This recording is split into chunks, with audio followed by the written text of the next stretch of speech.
ಗುರುಭ್ಯೋ ನಮಃ ಪರಮಗುರುಭ್ಯೋ ನಮಃ. ಶ್ರೀಮದಾನಂದತೀರ್ಥ ಭಗವತ್ಪಾದಾಚಾರ್ಯ ಗುರುಭ್ಯೋ ನಮಃ. ಹರಿ ಓಂ. ಯೋಂತಃ ಪ್ರವಿಶ್ಯ ಮಮ ವಾಚಮಿಮಾಂ ಪ್ರಸುಪ್ತಾಂ ಸಂಜೀವಯತ್ಯಖಿಲಶಕ್ತಿಧರಸ್ವಧಾಮ್ನಾ ಅನ್ಯಾಶ್ಚ ಹಸ್ತಚರಣಶ್ರವಣತ್ವಗಾದೀನ್ ಪ್ರಾಣಾನ್ನಮೋ ಭಗವತೆ ಪುರುಷಾಯ ತುಭ್ಯಂ.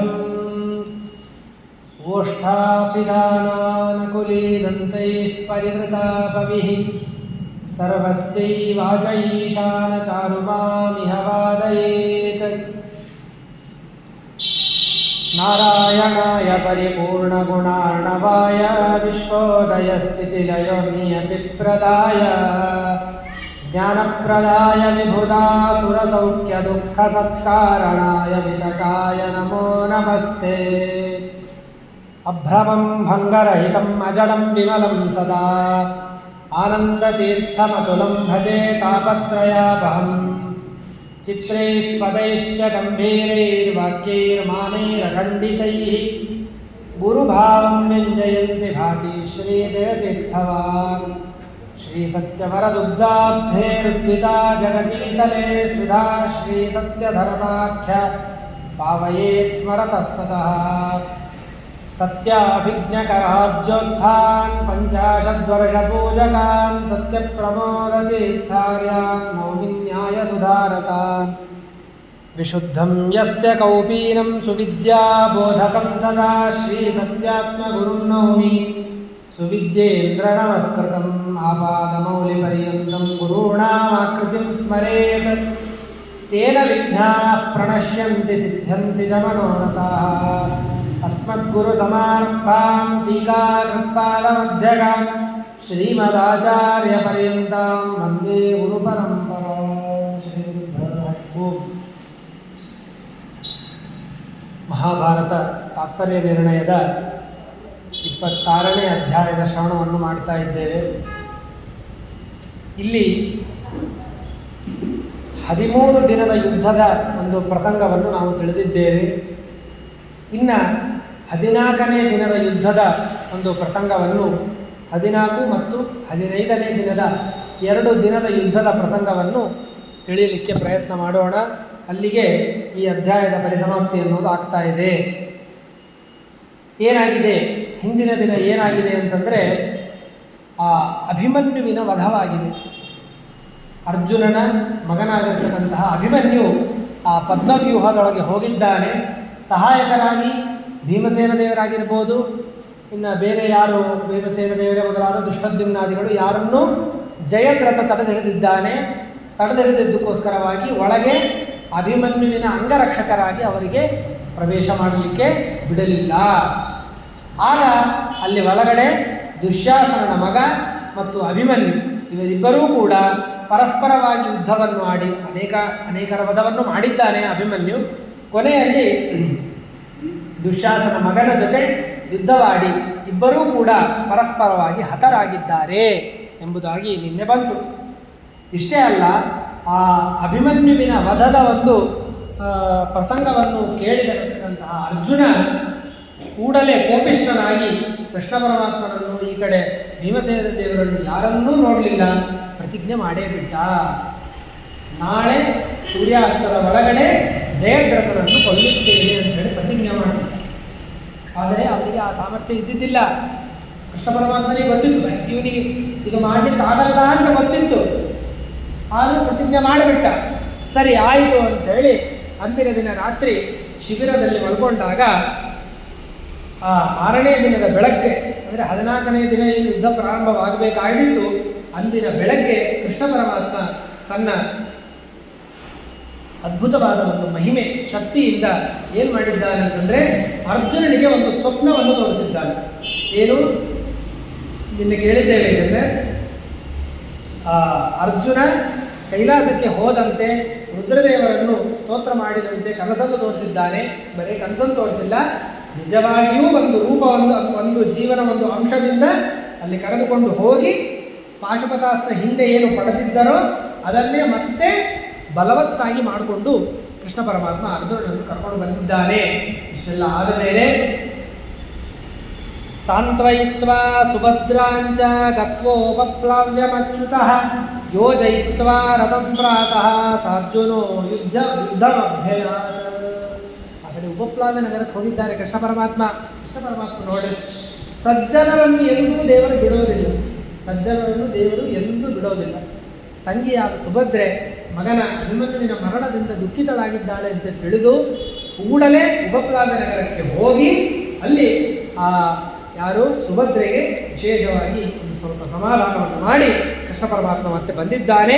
ಬಂದಿದ್ದೇ ಬಂದವ ರಥವನ್ನು ಕಟ್ಟಿ, ಕುದುರೆಗಳನ್ನು ರಥಕ್ಕೆ ಕಟ್ಟಿ ಅರ್ಜುನನನ್ನು ಕರೆದುಕೊಂಡು ಮುಂದೆ ಯುದ್ಧಕ್ಕೆ ಹೊರಟಿದ್ದಾನೆ.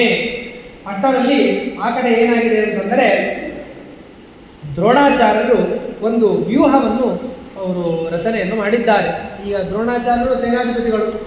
ಶ್ರುತ್ವಾ ಪ್ರತಿಜ್ಞಾಂ ಪುರುಹೂತ ಸೇನಯೋ ದುರ್ಯೋಧನೇನಾರ್ಪಿತ ಸಿಂಧುರಾಜಂ ತ್ರಾತಾಸ್ಮ್ಯಹಂ ಸರ್ವತೇತಿ ಪ್ರತಿಜ್ಞಾಂ ಕೃತ್ವಾ ದ್ರೋಣೋ ವ್ಯೂಹಮಭೇದ್ಯ ಮಾತನೋತ್. ಆ ಅರ್ಜುನನ ಪ್ರತಿಜ್ಞೆ ದ್ರೋಣಾಚಾರ್ಯರಿಗೆ ಗೊತ್ತಾಯಿತು. ದ್ರೋಣಾಚಾರ್ಯರು ಇಲ್ಲಿ ಈಗ ಸೇನಾಧಿಪತಿಗಳಾಗಿದ್ದಂಥ ದ್ರೋಣಾಚಾರ್ಯ ಏನು ಮಾಡ್ತಾ ಇದ್ದಾರೆ, ಒಂದು ಅಭೇದ್ಯವಾಗಿರ್ತಕ್ಕಂಥ ಒಂದು ವ್ಯೂಹವನ್ನು ರಚನೆ ಮಾಡ್ತಾ ಇದ್ದಾರೆ. ಏನು ಆ ವ್ಯೂಹ ಅಂತಂದರೆ ಶಕಟಾಬ್ಜ ಚಕ್ರ ವ್ಯೂಹ ಅಂತ.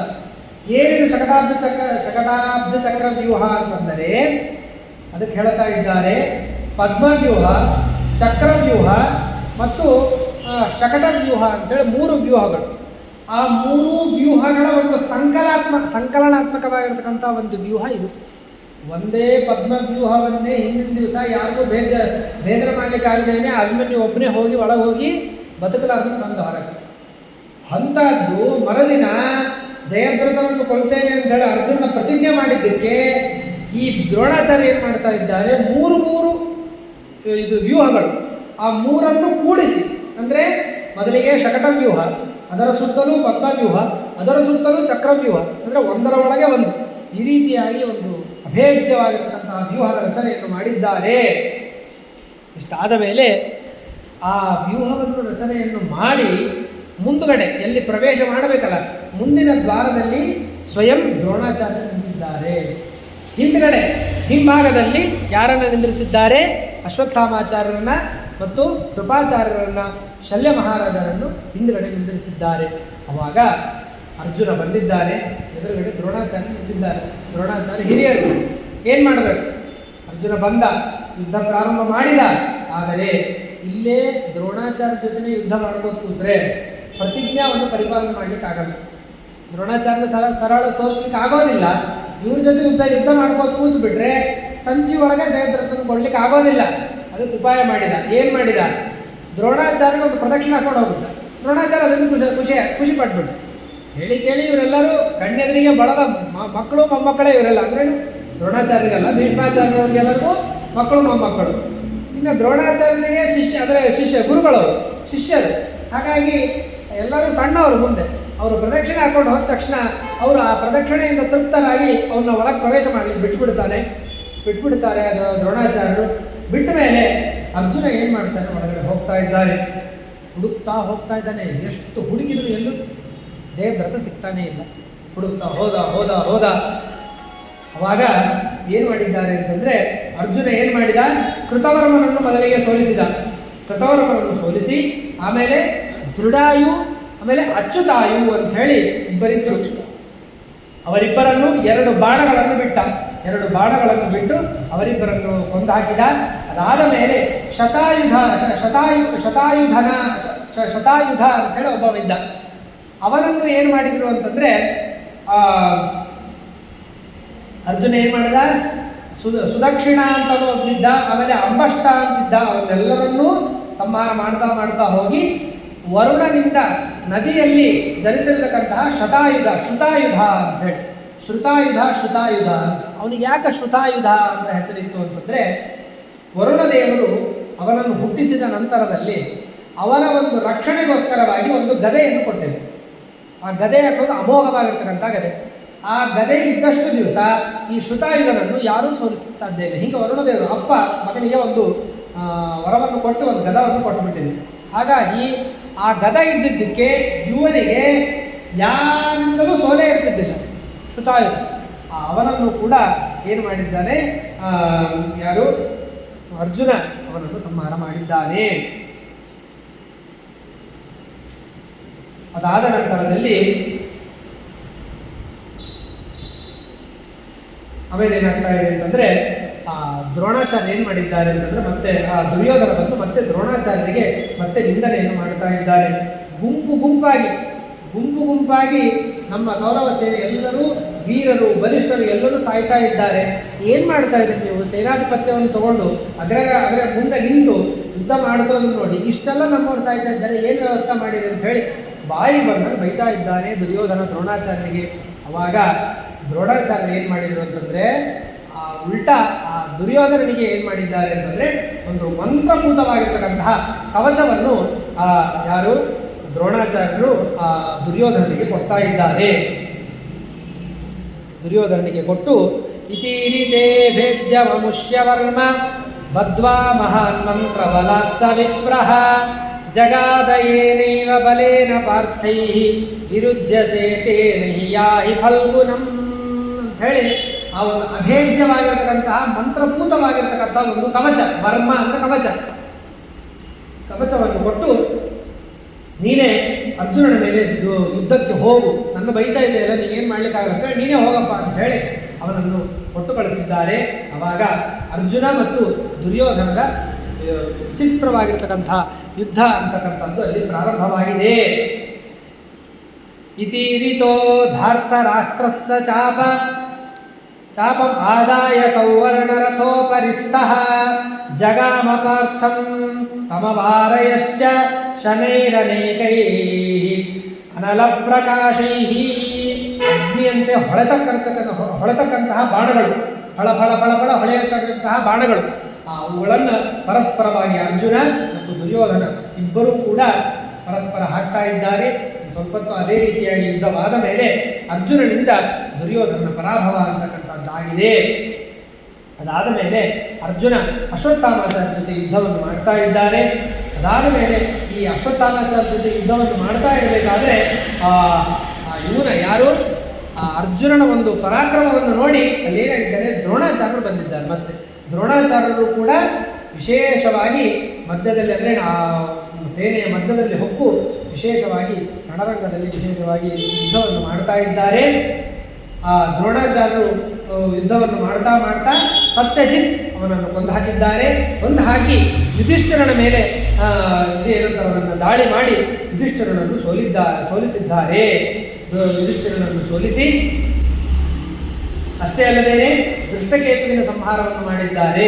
ಅವರೇ ಮೊದಲಾಗಿರ್ತಕ್ಕಂಥ ಅನೇಕರನ್ನು ಸಂಹಾರ ಮಾಡ್ತಾ ಮುಂದುಗಡೆ ಬಂದಿದ್ದಾರೆ. ಆ ಕಡೆ ಭೀಮಸೇನ ಯುದ್ಧವನ್ನು ಪ್ರಾರಂಭ ಮಾಡಿದ್ದಾನೆ. ಭೀಮಸೇನ ಯುದ್ಧವನ್ನು ಪ್ರಾರಂಭ ಮಾಡಿದಾಗ ಯಾರ ಜೊತೆ ಯುದ್ಧವನ್ನು ಮಾಡಿದ ಅಂತಂದರೆ ಅಲಂಬುಸೋ ನಾಮ ತದೈವ ರಾಕ್ಷಸಃ ಸಮಾಸದನ್ ಮಾರುತಿ ರುದ್ರಪೌರುಷಂ ಸಪೀಡಿತಸ್ತೇನ ಶರೈಸ್ತುತೇ ಜನೈಃ ಕ್ಷಣ ಅದೃಶ್ಯತ್ವಂ ವ ಅಪಮಾಯಯ. ಅಲಂಬುಸ ಎನ್ನುವಂತಹ ರಾಕ್ಷಸ ಅವರ ಜೊತೆ ಅಲಂಬುಸ ಎನ್ನುವಂತಹ ರಾಕ್ಷಸನ ಜೊತೆ ಭೀಮಸೇನ ದೇವರು ಯುದ್ಧವನ್ನು ಮಾಡ್ತಾ ಇದ್ದಾರೆ. ಭೀಮಸೇನ ದೇವರು ಕೂಡ ಅದ್ಭುತವಾದ ಪರಾಕ್ರಮದಿಂದ ಯುದ್ಧವನ್ನು ಮಾಡ್ತಾ ಇದ್ದಾರೆ. ಸ್ವಲ್ಪ ತಾದ ಮೇಲೆ ಏನಾಯಿತು ಅಂತಂದರೆ ಘಟೋತ್ಕಚನನ್ನು ಕಳಿಸಿದ್ದಾರೆ. ಭೀಮಸೇನ ದೇವರು ಯುದ್ಧವನ್ನು ಮಾಡಿದ್ದಾರೆ. ಯುದ್ಧವನ್ನು ಮಾಡ್ತಾ ಅವಾಗ ಏನಾಗಿದೆ ಅಂತಂದರೆ ಅಲಂಬುಸನಿಂದ ಬೇಡ ಅಂತೇಳಿ ಭೀಮಸೇನ ದೇವರು ಬೇಕಂತೆ ಸ್ವಲ್ಪ ಹಿಂದೆ ಹೋಗಿದ್ದಾರೆ. ಹಿಂದೆ ಹೋಗಿ ಘಟೋತ್ಕಚನನ್ನು ಮುಂದೆ ಕಳಿಸಿದ್ದಾರೆ. ಆ ಘಟೋತ್ಕಚನಿಗೂ ಮತ್ತು ಅಲಂಬುಸನಿಗೂ ವಿಶೇಷವಾಗಿ ಯುದ್ಧವಾಗ್ತಾ ಇದೆ. ಅದಾದ ಮೇಲೆ ಸ್ವಲ್ಪ ಆದ ಮೇಲೆ ಆ ಘಟೋತ್ಕಚ ಅಲಂಬುಸನ ರಥವನ್ನು, ಸಾರಥಿಯನ್ನು, ಕುದುರೆಗಳನ್ನು, ಧ್ವಜವನ್ನು ಎಲ್ಲವನ್ನು ನಾಶ ಮಾಡಿದ್ದಾರೆ. ಅವನನ್ನು ಸೋಲಿಸಿದ್ದಾರೆ. ಅದಾದ ನಂತರದಲ್ಲಿ ಕೃತವರ್ಮ ಬರ್ತಾ ಇದ್ದಾನೆ. ಕೃತವರ್ಮ ರಥವನ್ನು ಏರಿ ಪಾಂಡವರ ಸೇನೆಯ ಮೇಲೆ ಬಂದು ವಿಶೇಷವಾಗಿ ಬಾಣಗಳನ್ನು ಪ್ರಯೋಗ ಮಾಡ್ತಾ ಇದ್ದಾನೆ. ಪ್ರಯೋಗವನ್ನು ಮಾಡ್ತಾ ಇರಬೇಕಾದ್ರೆ ಸಾತ್ಯಕಿ ಆ ಕೃತವರ್ಮನನ್ನು ಎದುರಿಸಿಕೊಂಡು ಹೋಗ್ತಾ ಇದ್ದಾನೆ. ಎದುರಿಸಿಕೊಂಡು ಹೋಗಿ ಸಾತ್ಯಕಿ ಕೃತವರ್ಮನನ್ನು ಸೋಲಿಸಿದ್ದಾನೆ. ಇಷ್ಟೆಲ್ಲ ಆಗ್ತಾ ಇರಬೇಕಾದ್ರೆ ಘನಘೋರವಾದ ಯುದ್ಧ ನಡೀತಾ ಇದೆ. ಇದರ ಮಧ್ಯದಲ್ಲಿ ಶತ್ರುಗಳನ್ನು ಭಯಪಡಿಸಬೇಕು. ಶತ್ರುಗಳು ಬಹಳ ಅವರು ವಿಶೇಷವಾಗಿ ಕ್ರೂರವಾಗಿ ಯುದ್ಧವನ್ನು ಮಾಡ್ತಾ ಇರಬೇಕಾದ್ರೆ ಅವಾಗ ಅವರಿಗೆಲ್ಲರಿಗೂ ಕೂಡ ಸ್ವಲ್ಪ ಅಂಜಿಸೋಣ ಅಂತ ಹೇಳಿ, ಅಂದರೆ ಅವರಿಗೆ ಭಯವನ್ನು ಉಂಟು ಮಾಡುವುದಕ್ಕೋಸ್ಕರವಾಗಿ ಭಗವಂತ ಏನು ಮಾಡ್ತಾ ಇದ್ದಾನೆ ಅಂದರೆ ಪಾಂಚಜನ್ಯವನ್ನು ಊದ್ತಾ ಇದ್ದಾನೆ. ತದಾಹರೆ ಪಾಂಚಜನ್ಯಂ ಸುಘೋಷಂ ಆಪೂರಯಾಮಾಸ ಜಯೇಭಿಯುಧ್ಯತಿ ಕರ್ಣಾದಿರ್ದ್ರೋಣಿಮುಖೈಃ ರಿಪೂಣಾಂ ಬಲಪ್ರಹಾಣಾಯ ಪರಸ್ಪರೇಭ್ಯಃ. ಅವಾಗ ಜೋರಾಗಿ ಶಂಖನಾದವನ್ನು ಮಾಡ್ತಾ ಇದ್ದಾನೆ. ಶಂಖನಾದವನ್ನು ಮಾಡ್ತಾ ಇದ್ದರೆ ಎಷ್ಟು ಜೋರಾಗಿ ಮಾಡಿದ ಅಂತಂದರೆ ಅರ್ಜುನನ ಗಾಂಡೀವದ ಶಬ್ದವೂ ಬರ್ತಾ ಇಲ್ಲ. ಅಲ್ಲಿವರೆಗೂ ಕೂಡ ಗಾಂಡೀವ ಧನುಸ್ಸು ಅದು ಒಂದೊಂದು ಬಾಣವನ್ನು ಬಿಟ್ಟಾಗ ಝನ್ ಅಂತ ಜೋರಾಗಿ ಶಬ್ದ ಬರುತ್ತೆ ಅದು. ಆದರೆ ಕೃಷ್ಣ ಪರಮಾತ್ಮ ಪಾಂಚಜನ್ಯವನ್ನು ಊದಲಿಕ್ಕೆ ಶುರು ಮಾಡಿದಾಗ ಆ ಗಾಂಡೀವದ ಒಂದು ಶಬ್ದ ನಿಂತೋಯ್ತು, ಕೇಳಿಸ್ತಾ ಇಲ್ಲ. ಆ ಗಾಂಡೀವ ಶಬ್ದದ ನಿಂತೋದಾಗ ಧರ್ಮರಾಜನಿಗೆ ಭಯ ಶುರುವಾಯಿತು. ಏನಾಯಿತು ಅರ್ಜುನನಿಗೆ ಏನಾಯಿತು? ಅಲ್ಲಿವರೆಗೂ ಕೇಳಿಸ್ತಾ ಇತ್ತು. ಅದು ಕೇಳಿಸೋದು ನಿಂತ ತಕ್ಷಣ ಧರ್ಮರಾಜನಿಗೆ ಟುಕು ಶುರುವಾಯಿತು. ಸ್ವಲ್ಪ ಏನಾಯಿತು ಅಂತ ಹೇಳಿ ವಿಚಾರ ಮಾಡ್ತಾ ಏನು ಮಾಡಿದ? ಸಾತ್ಯಕಿಯನ್ನು ಕಳಿಸಿದ. ಸಾತ್ಯಕಿಯನ್ನು ಕಳಿಸಿದರೆ ಈ ಕಡೆ ಸಾತ್ಯಕಿ ಬಂದು ಏನು ಮಾಡದ ಅಂತಂದರೆ ಯುದ್ಧ ಆಡ್ಕೋದು ಕೂತ್ಬಿಟ್ಟ. ಸಾತ್ಯಕಿ ಬಂದ, ಏನಾಯಿತು? ಸಾತ್ಯಕಿ ಬಂದು ಏನು ಮಾಡಿದ ಅಂತಂದರೆ ಇಲ್ಲಿ ಕೃತವರ್ಮನ ಜೊತೆ ಯುದ್ಧವನ್ನು ಆಡ್ತಾ ಇದ್ದಾನೆ. ಕೃತವರ್ಮನನ್ನು ಸೋಲಿಸಿದ್ದಾನೆ. ಆಮೇಲೆ ಸಾತ್ಯಕಿಯ ಮೇಲೆ ಅವರು ಮತ್ತೆ ಅಂದರೆ ಇವರು ಯಾರು ದ್ರೋಣಾಚಾರ್ಯ ಮೊದಲಾಗಿರ್ತಕ್ಕಂಥವರೆಲ್ಲರೂ ಕೂಡ ಯುದ್ಧಕ್ಕೆ ಬಂದಾಗ ಏನಾಯಿತು ಅಂತಂದರೆ ಆವಾಗ ಅರ್ಜುನ ಸಾತ್ಯಕಿಗೆ ಒಂದು ಏನಂತಂದರೆ ಅವನಿಗೆ ಸಾಥನ್ನು ಕೊಟ್ಟಿದ್ದಾನೆ. ಸಾಥನ್ನು ಕೊಟ್ಟು ವಿಶೇಷವಾಗಿ ಅಂದರೆ ಅದನ್ನು ಏನಂತಂದರೆ ಕೃಷ್ಣ ಆಜ್ಞೆ ಮಾಡ್ತಾನೆ. ಸಾತ್ಯಕಿ ನಿನ್ನ ಶಿಷ್ಯ, ಅವನಿಗೆ ಅಲ್ಲಿ ಸ್ವಲ್ಪ ಶ್ರಮ ಆಗ್ತಾ ಇದೆ, ಅವನನ್ನು ನೀನು ಸ್ವಲ್ಪ ಅವನಿಗೆ ಸಹಾಯ ಮಾಡು ಅಂತ ಹೇಳಿದಾಗ ಅರ್ಜುನ ಎಲ್ಲೋ ಇದ್ದ. ಇಲ್ಲಿ ಸಾತ್ಯಕಿ ಭೂರಿಶ್ರವಸ್ಸಿನ ಜೊತೆ ಯುದ್ಧ ಮಾಡ್ತಾ ಇದ್ದ. ಭೂರಿಶ್ರವಸ್ಸು ಮಹಾಪರಾಕ್ರಮಿ. ಅವನೇನು ಮಾಡಿದ? ಸಾತ್ವಿಕಿಯ ಮೇಲೆ ಭಯಂಕರವಾಗಿರ್ತಕ್ಕಂಥ ದಾಳಿಯನ್ನು ಮಾಡ್ತಾ ಇದ್ದಾನೆ. ಇನ್ನೇನು ಗದೆ ಎತ್ತಿ ಅವನನ್ನು ಪ್ರಹಾರ ಮಾಡಬೇಕು ಅಷ್ಟೊತ್ತಿಗೆ ಕೃಷ್ಣ ಪರಮಾತ್ಮಲ್ಲಿ ಅರ್ಜುನನಿಗೆ ಆದೇಶ ಮಾಡಿದ. ಅರ್ಜುನ ಅಲ್ಲಿ ಎಲ್ಲಿಂದಲೇನೋ ಅಸ್ತ್ರ ಬಿಟ್ಟ ತಕ್ಷಣ ಅವನ ಕೈ ಆ ಗದಾ ಏನು ಹೊಡಿಬೇಕಂತ ಎತ್ತಿದ್ದ ಅವನ ಕೈ ಕತ್ತರಿಸಿ ಬಿದ್ದು ಬಿಡ್ತು. ಅವನು ಕಿಸುದು ಬಿದ್ದ. ಸಾತ್ವಿಕಿ ಏನು ಮಾಡಿದ? ಭೂರಿಶ್ರವಸ್ಸಿನ ಸಂಹಾರವನ್ನೇ ಮಾಡಿಬಿಟ್ಟ. ಈ ರೀತಿಯಾಗಿ ಭೂರಿಶ್ರವಸ್ಸಿನ ಸಂಹಾರವಾದ ಮೇಲೆ ಭೂರಿಶ್ರವಸ್ಸಿನ ಸಂಹಾರ ಆಗಿದೆ. ಅಷ್ಟೊತ್ತಿಗೆ ಅರ್ಜುನ ಕೃಷ್ಣ ಇಬ್ಬರು ಅಲ್ಲೆಲ್ಲೋ ಇದ್ರಲ್ಲ, ಅಷ್ಟೊತ್ತಿಗೆ ಆ ಕುದುರೆಗಳಿಗೆಲ್ಲರಿಗೂ ಕೂಡ ನೀರಡಿಕೆ ಆಗಿದೆ. ಅದು ಕೃಷ್ಣ ಪರಮಾತ್ಮನಿಗೆ ಗೊತ್ತಾದ ಮೇಲೆ ಆ ಅರ್ಜುನನಿಗೆ ಹೇಳ್ದ, ಇದು ಕುದುರೆಗಳಿಗೆಲ್ಲ ನೀರಡಿಕೆ ಆಗಿದೆ ಅಂತ ಹೇಳಿ. ಆಗಿಂದಾಗೆ ಅದಕ್ಕೆ ಅರ್ಜುನನಂತ ಧನುರ್ಧಾರಿಯಾಗಿರ್ತಕ್ಕಂಥವ್ರು ಬೇರೆ ಯಾರೂ ಇಲ್ಲ, ಅಸ್ತ್ರಜ್ಞಾನಿಗಳು ಬೇರೆ ಯಾರೂ ಇಲ್ಲ. ಆಗಿಂದಾಗಲೇ ಒಂದು ವಾರುಣಾಸ್ತ್ರವನ್ನು ಬಿಟ್ಟಿದ್ದಾನೆ. ವಾರುಣಾಸ್ತ್ರವನ್ನು ಬಿಟ್ಟು ಅಲ್ಲೇ ಒಂದು ತಟಾಕವನ್ನು ನಿರ್ಮಾಣ ಮಾಡಿದ್ದಾನೆ. ಅಂದರೆ ಕುದುರೆಗಳಿಗೆ ನೀರು ಕುಡಿಯೋದಕ್ಕೆ ಅನುಕೂಲವಾಗುವಂತೆ ಒಂದು ನೀರಿನ ಒಂದು ಅರವಟ್ಟಿಗೆ ಇರ್ಬೋದು ಅಥವಾ ಒಂದು ಕೆರೆ ಥರ ಒಂದು ನಿರ್ಮಾಣವನ್ನು ಮಾಡಿದ್ದಾನೆ. ಅಷ್ಟೇ ಅಲ್ಲದೇ ಬಾಣಗಳಿಂದಲೇ ಒಂದು ಅಶ್ವಶಾಲಾವನ್ನು ಕೂಡ ನಿರ್ಮಾಣವನ್ನು ಮಾಡಿದ್ದಾನೆ.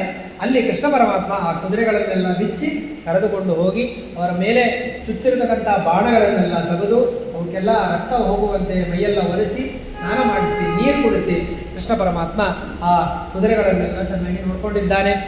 ಅದನ್ನು ಹೇಳ್ತಾರೆ, ತದಾ ಸ್ವಕೀಯಂ ವ್ರತಮೇತದರ್ಥಂ ತೃಪ್ತಂ ದದೌ ಸಾತ್ಯಕಯೇ ಸಸೂತಂ ಕೃಷ್ಣೋತ ಪಾರ್ಥಸ್ಯ ಹಯಾಸ್ತ್ರುಷಾರ್ದಿತಾಃ ತದಾ ಸೃಜದ್ವಾರುಣಾಸ್ತ್ರಂ ಸಪಾರ್ಥಃ. ಹಿಂದೆ ಇದಕ್ಕಿಂತ ಒಂದು ವಿಷಯ ಬಿಟ್ಟೆ, ಸಾತ್ವಿಕಿಗೆ ಮುಂದೆ ಯುದ್ಧ ಮಾಡಲಿಕ್ಕೆ ಕೃಷ್ಣ ತನ್ನದೇ ಆದ ಒಂದು ರಥವನ್ನು ಕೊಟ್ಟು ಕಳಿಸ್ತಾನೆ. ಯಾಕೆ ಅಂದರೆ ಕೃಷ್ಣನ ರಥದಲ್ಲಿ ಯಾರು ಇರ್ತಾರೋ, ಕೃಷ್ಣನ ರಥದಲ್ಲಿ ಇರುವವರೆಗೂ ಅವರಿಗೆ ಸಾವಿರವರೆಗೂ. ಹಾಗಾಗಿ ಸಾತ್ವಿಕಿಗೆ ತನ್ನ ರಥವನ್ನು ಕೊಟ್ಟು ಕಳಿಸಿದ್ದಾನೆ. ಅದರಲ್ಲಿದ್ದು ಮುಂದೆ ಸಾತ್ವಿಕಿ ಮುಂದೆ ಯುದ್ಧವನ್ನು ಆಡ್ತಾ ಇದ್ದಾನೆ. ಅಷ್ಟೊತ್ತಿಗೆ ಏನಾಗಿದೆ, ಈ ಕಡೆ ಧರ್ಮರಾಜನಿಗೆ ಮತ್ತೆ ಅವನಿಗೆ ಏನಾಯ್ತು ಗೊತ್ತಾಗ್ತಾ ಇಲ್ಲ. ಸಾತ್ವಿಕೆಯನ್ನು ಕಳಿಸಿದೆ, ಸಾತ್ವಿಕೆ ಎಕಡೆ ಹೋಗ್ಬಿಟ್ಟ, ಬರಲೇ ಇಲ್ಲ, ವಿಷಯ ತಿಳಿಸೇ ಇಲ್ಲ. ತಕ್ಷಣದಲ್ಲಿ ಭೀಮಸೇನ ದೇವರಿಗೆ ಯುಧಿಷ್ಠಿರ ಹೇಳ್ತಾ ಇದ್ದಾನೆ, ಧರ್ಮರಾಜ ಏನಾಯ್ತಪ್ಪ, ಅಲ್ಲಿ ಕೃಷ್ಣಂದು ಶಂಖಧ್ವನಿನೂ ನಿಂತು, ಗಾಂಡೀವ ಧ್ವನಿನೂ ನಿಂತು, ಏನೂ ಕೇಳಿಸ್ತಾ ಇಲ್ಲ, ಏನಾಯಿತು? ಸಾತ್ವಿಕಿಯಲ್ಲಿ ಏನು ಉತ್ತರ ಇಲ್ಲ. ಸಾತ್ವಿಕಿಗೆ ಏನಾಯಿತು, ಕೃಷ್ಣನಿಗೆ ಏನಾಯಿತು, ಅರ್ಜುನನಿಗೆ ಏನಾಯಿತು, ಅವ್ರು ಹೋಗ್ಬಿಟ್ರಾ, ಅವ್ರನ್ನೇನಾದ್ರು ಕೊಂದಾಕ್ಬಿಟ್ರಾ ಅಂತ ಹೇಳಿ ತುಂಬ ಅವನು ಆತಂಕವನ್ನು ಮಾಡ್ಕೋತಾ ಇದ್ದಾನೆ. ಆತಂಕವನ್ನು ಮಾಡ್ಕೋತಾ ಇದ್ದಾಗ ಭೀಮಸೇನ ದೇವರನ್ನು ಕರೆದಿದ್ದಾನೆ. ಶನಿ ಪ್ರವೀರೇತು ಗತೆ ಯುಧಿಷ್ಠಿರಃ ಪುನಶ್ಚ ಚಿಂತಾಕುಲಿತೋ ಬಭೂವಃ ಜಗಾದ ಭೀಮಂ ನ ಚ ಗಾಂಡೀವಧ್ವನಿಃ ಸಂಶ್ರೂಯತೆ ಪಾಂಚಜನ್ಯಸ್ಯ ರಾವಃ. ಪಾಂಚಜನ್ಯದ ಧ್ವನಿಯೂ ಕೇಳಿಸ್ತಾ ಇಲ್ಲ, ಗಾಂಡೀವದ ಧ್ವನಿಯೂ ಕೂಡ ಕೇಳಿಸ್ತಾ ಇಲ್ಲ ಎಂಬುದಾಗಿ ಯುಧಿಷ್ಠಿರ ಬಹಳ ಆತಂಕವನ್ನು ಮಾಡಿಕೊಂಡು ಆ ಭೀಮಸೇನನ್ನು ಕರೆದು, ನೀವು ಹೋಗಿ ನೋಡ್ಕೊಂಡು ಬಾರಪ್ಪ ಭೀಮಸೇನ, ಹೋಗೋ ಅಂತ ಹೇಳಿ ಕೇಳಿದಾಗ ಅವಾಗ ಭೀಮಸೇನ ದೇವರು ಒಂದು ಮಾತನ್ನು ಹೇಳ್ತಾರೆ. ಇದೇ ನೋಡ್ರಿ, ಭೀಮಸೇನ ದೇವರ ಒಂದು ಮಹತ್ವ ಅಂದರೆ ಇದೆ. ಯಾವುದೇ ಪರಿಸ್ಥಿತಿಯೊಳಗೂ ಕೂಡ ತಾವು ಭಾಗವತ ಧರ್ಮಗಳನ್ನು ಬಿಟ್ಟಿಲ್ಲ. ಅದಕ್ಕೆ ಅವರು ಭಾಗವತ. ಒಮ್ಮೆಯೂ ಕೂಡ ಅವರು ದೇವರ ವಿರುದ್ಧವಾಗಿ ನಡ್ಕೊಂಡಿಲ್ಲ, ದೇವರ ಸಂಕಲ್ಪಕ್ಕೆ ವಿರುದ್ಧವಾಗಿ ನಡ್ಕೊಂಡಿಲ್ಲ, ದೇವರಿಗೋಸ್ಕರ ಅಂದರೆ ತಮಗೋಸ್ಕರವಾಗಿ ದೇವರನ್ನು ಬೇಡ್ಕೊಂಡಿಲ್ಲ, ಏನೂ ಮಾಡಿಲ್ಲ. ಇನ್ನು ಅನೇಕ ಬರುತ್ತೆ. ಇಷ್ಟು ಹೇಳಿದಾಗ ಅದಕ್ಕೆ ಹೇಳ್ತಾ ಇದ್ದಾರೆ ನಿಜಂದ್ರೆ, ಹೇ ಧರ್ಮರಾಜ, ಅಣ್ಣ ಏನು ವಿಚಾರ ಮಾಡ್ತಾ ಇದ್ದಿ ನೀನು? ಇತೀರಿತ ಪ್ರಾಹ ಮೃಕೋದರಸ್ಥಂ ನರಕ್ಷಿತಂ ವಾಸುದೇವೇನ ಪಾರ್ಥಂ ಬ್ರಹ್ಮೇಶಾನಾವಪಿ ಜೇತುಂ ಸಮರ್ಥೋ ಕಿಂ ದ್ರೋಣಿಕರ್ಣಾದಿ ಧನುರ್ಭೃತೋತ್ರ. ಅಲ್ಲ, ಏನು ವಿಚಾರ ಮಾಡ್ತಾ ಇದ್ದಿ ನೀನು? ಅಲ್ಲಿ ಎದುರುಗಡೆ ಸಾರಥಿಯಾಗಿ ಕೂತವನು ಯಾರು? ಕೃಷ್ಣ ಪರಮಾತ್ಮ. ಕೃಷ್ಣ ಪರಮಾತ್ಮ ಸಾರಥಿಯಾಗಿ ಮುಂದೆ ಕೂತಾಗ ಬ್ರಹ್ಮ ರುದ್ರ ಈಶ ಅವ್ರ್ಯಾರು ಇಂದ್ರಾದಿ ದೇವತೆಗಳ ಬಂದ್ರೆ ಏನು ಮಾಡ್ಲಿಕ್ಕಾಗಲ್ಲ. ಅಂಥದ್ದು ಈ ದ್ರೋಣಾಚಾರ್ಯ ಕೃಪಾಚಾರ್ಯ ಏನು ಮಾಡ್ಲಿಕ್ಕೆ ಸಾಧ್ಯ? ಯಾಕೆ ವಿಚಾರ ಮಾಡ್ತೀನಿ ನೀನು? ಏನು ವಿಚಾರ ಮಾಡಬೇಡ ಅಂತೇಳಿ ಹೇಳ್ತಾ ಇದ್ದಾನೆ. ಭೀಮಸೇನ ದೇವರು ಅಣ್ಣನಿಗೆ ಹೇಳಿದ್ರೆ ಆದರೂ ಕೂಡ ಆ ಧರ್ಮರಾಜನಿಗೆ ಸ್ವಲ್ಪ ಸರಿ ಹೋಗಲಿಲ್ಲ, ಯಾಕೋ ಮನಸ್ಸೊಳಗ ಸಮಾಧಾನ ಆಗಲಿಲ್ಲ. ಇತೀರಿತ ಪ್ರಾಹ ಯುಧಿಷ್ಠಿರಸ್ತಂ ನ ಜೀವಮಾನೇ ಯುಧಿ ಮಾಂ ಘಟೋತ್ಕಚೆ ದುಷ್ಟದ್ಯುಮ್ನೆ ಶಾಸ್ತ್ರವಿದಾಂ ವರಿಷ್ಠೆ ದ್ರೋಣೋ ವಶಂ ನೇತು ಮಿಹ ಪ್ರಭು ಕ್ವಚಿತ್. ಈಗ ಬೇಕಾಗಿದ್ದು ರಕ್ಷಣೆ ಬೇಕಾಗಿದ್ದು ಅರ್ಜುನನಿಗಲ್ಲ, ಅರ್ಜುನನಿಗೆ ಕೃಷ್ಣ ಪರಮಾತ್ಮ ಇದ್ದಾನೆ. ನಿನಗೆ ಬೇಕಾಗಿದ್ದ ರಕ್ಷಣೆ. ದ್ರೋಣಾಚಾರ್ಯರು ನಿನ್ನ ಎಳ್ಕೊಂಡು ಹೋಗ್ಬೇಕಂತ ನಿಂತಿದ್ದಾರೆ, 3 ದಿವಸದಿಂದ ಕಾಯ್ತಾ ನಿಂತಿದ್ದಾರೆ ಅವರು. ಹಾಗಾಗಿ ನಿನಗೆ ರಕ್ಷಕರಾಗಿ ಬೇಕಾಗಿದೆ, ನಾನು ನಿನ್ನ ಬಿಟ್ಟು ಹೋಗಲ್ಲ ಅಂತ ಹೇಳಿ ಭೀಮಸೇನ ದೇವರು ಎಷ್ಟು ಹೇಳಿದರೂ ಕೂಡ ಧರ್ಮರಾಜ ಕೇಳಲಿಲ್ಲ, ಬಲವಂತ ಮಾಡಿದ. ಇಲ್ಲ, ಹೋಗು, ನನ್ನ ಒಂದು ರಕ್ಷಣೆಗೋಸ್ಕರವಾಗಿ ಘಟೋತ್ಕಚ ಇದ್ದಾನೆ ಮತ್ತು ದುಷ್ಟದ್ಯುಮ್ನನಿದ್ದಾನೆ, ಅವರಿಬ್ಬರಿದ್ದಾರೆ, ಸಾಕು, ನೀ ಹೋಗು ಅಂತ ಹೇಳಿದಾಗ ಆಯಿತು, ದೇವರ ಸಂಕಲ್ಪ ಅಂತ ಹೇಳಿ ತಿಳಿದು ಭೀಮಸೇನ ದೇವರು ಅಲ್ಲಿಂದ ಹೊರಟಿದ್ದಾರೆ. ಭೀಮಸೇನ ದೇವರು ಹೊರಟಿದ್ದಾರೆ, ಆದರೆ ಹೇಳಿ ಕಳಿಸಿರ್ತಾರೆ, ನೀ ಅಲ್ಲಿ ಹೋದ ಮೇಲೆ ಕೃಷ್ಣಾರ್ಜುನನನ್ನು ನೋಡಿದ ಕೂಡಲೇ ಒಮ್ಮೆ ಗರ್ಜನೆ ಮಾಡು. ಹಿಂಗೆ ಹೇಳ್ತಾರೆ ನೋಡಿ. ಬೇರೆಯವ್ರಿಗಾದರೆ ಶಂಕ ಊದಬೇಕು ಅಥವಾ ಒಂದೇನಾದರೂ ಶಬ್ದ ಮಾಡಬೇಕು. ಭೀಮಸೇನ ದೇವರಿಗೆ ಅದು ಯಾವುದೂ ಬೇಡ. ಒಮ್ಮೆ ನೀನು ನಿನ್ನ ಬಾಯಿನಿಂದ ಸಿಂಹ ಗರ್ಜನೆ ಮಾಡು, ಸಾಕು, ನನಗೆ ಅರ್ಥ ಆಗ್ತದೆ.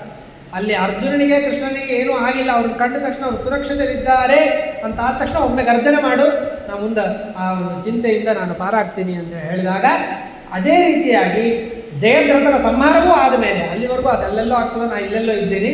ಹಾಗಾಗಿ ಅದೊಂದು ಆದ್ಮೇಲೆ ಅವಾಗೊಮ್ಮೆ ನೀನು ನನಗೆ ಸೂಚನೆ ಕೊಡು ಅಂತ ಹೇಳಿ ಬೆಲ್ ಮಾಡು ಅಂತ ಹೇಳ್ತಾರಲ್ಲ ಮನೆಗಳಲ್ಲಿ. ಮೇಲೊಂದು ಕೆಳಗೊಂದು ಮನೆ ಇದ್ದಾಗ ಊಟ ರೆಡಿ ಆದ ತಕ್ಷಣ ಬೆಲ್ ಮಾಡಿ ನಾವು ಕೆಳಗಿಳಿದು ಬರ್ತೀವಂತೆ. ಹಂಗೆ ನೀವಲ್ಲಿ ಹೋಗಿ ಭೀಮಸೇನ ನೀವು ಹೋಗು, ಕೃಷ್ಣಾರ್ಜುನ ಬದುಕಿದ್ರೆ ಒಮ್ಮೆ ಗರ್ಜನೆ ಮಾಡು, ಆಮೇಲೆ ಜಯದ್ರಥನ ಸಂಹಾರ ಅಂದ್ರೆ ಒಮ್ಮೆ ಗರ್ಜನೆ ಮಾಡಪ್ಪ, ನನಗೆ ವಿಷಯ ತಿಳಿಸು ಅಂಥೇಳಿ ಧರ್ಮರಾಜ ಹೇಳಿ ಕಳಿಸಿದ್ದಾರೆ.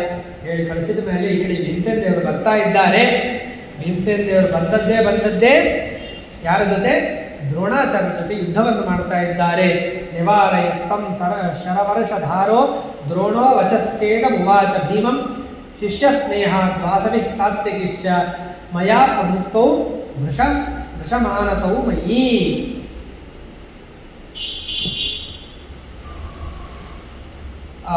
ಯಾರು? ಭೀಮಸೇನ ದೇವರು ದ್ರೋಣಾಚಾರ್ಯ ಜೊತೆ ವಿಶೇಷವಾಗಿ ಯುದ್ಧವನ್ನು ಮಾಡ್ತಾ ಇದ್ದಾರೆ.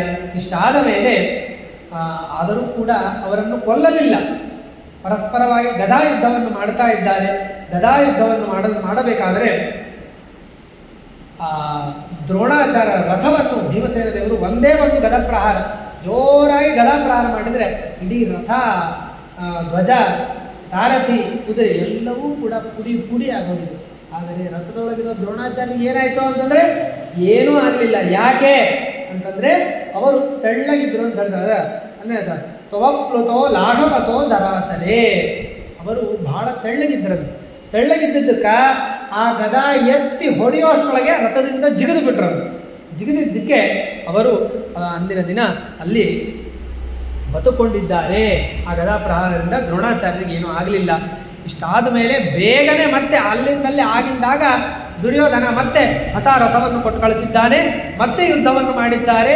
ಇದೇ ರೀತಿಯಾಗಿ 8 ಬಾರಿ ರಥ, ಕುದುರೆ ಮತ್ತು ಸಾರಥಿ, ಧ್ವಜ ಎಲ್ಲವನ್ನು ನಾಶ ಮಾಡಬೇಕು, ಅವರನ್ನು ವಿರತರನ್ನಾಗಿ ಮಾಡಬೇಕು ಭೀಮಸೇನ ದೇವರು. ಅವ್ರು ಮತ್ತೆ ಹೋಗಬೇಕು, ದುರ್ಯೋಧನ ಇನ್ನೊಂದು ಹೊಸ ರಥ ಕೊಡಬೇಕು, ತೊಗೊಂಬರ್ಬೇಕು.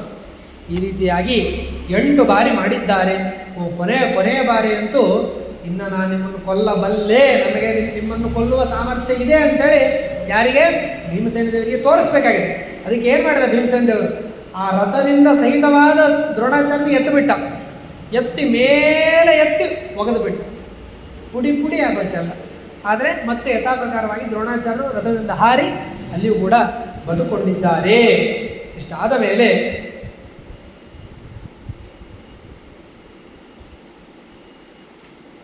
ದ್ರೋಣಾಚಾರ್ಯನಿಗೂ ಮತ್ತು ದೃಷ್ಟದ್ಯುಮ್ನಿಗೂ ಏನಂತಂದರೆ ಅಲ್ಲಿ ಒಂದು ಯುದ್ಧ ಅಂತಕ್ಕಂಥದ್ದು ಪ್ರಾರಂಭವಾಗಿದೆ.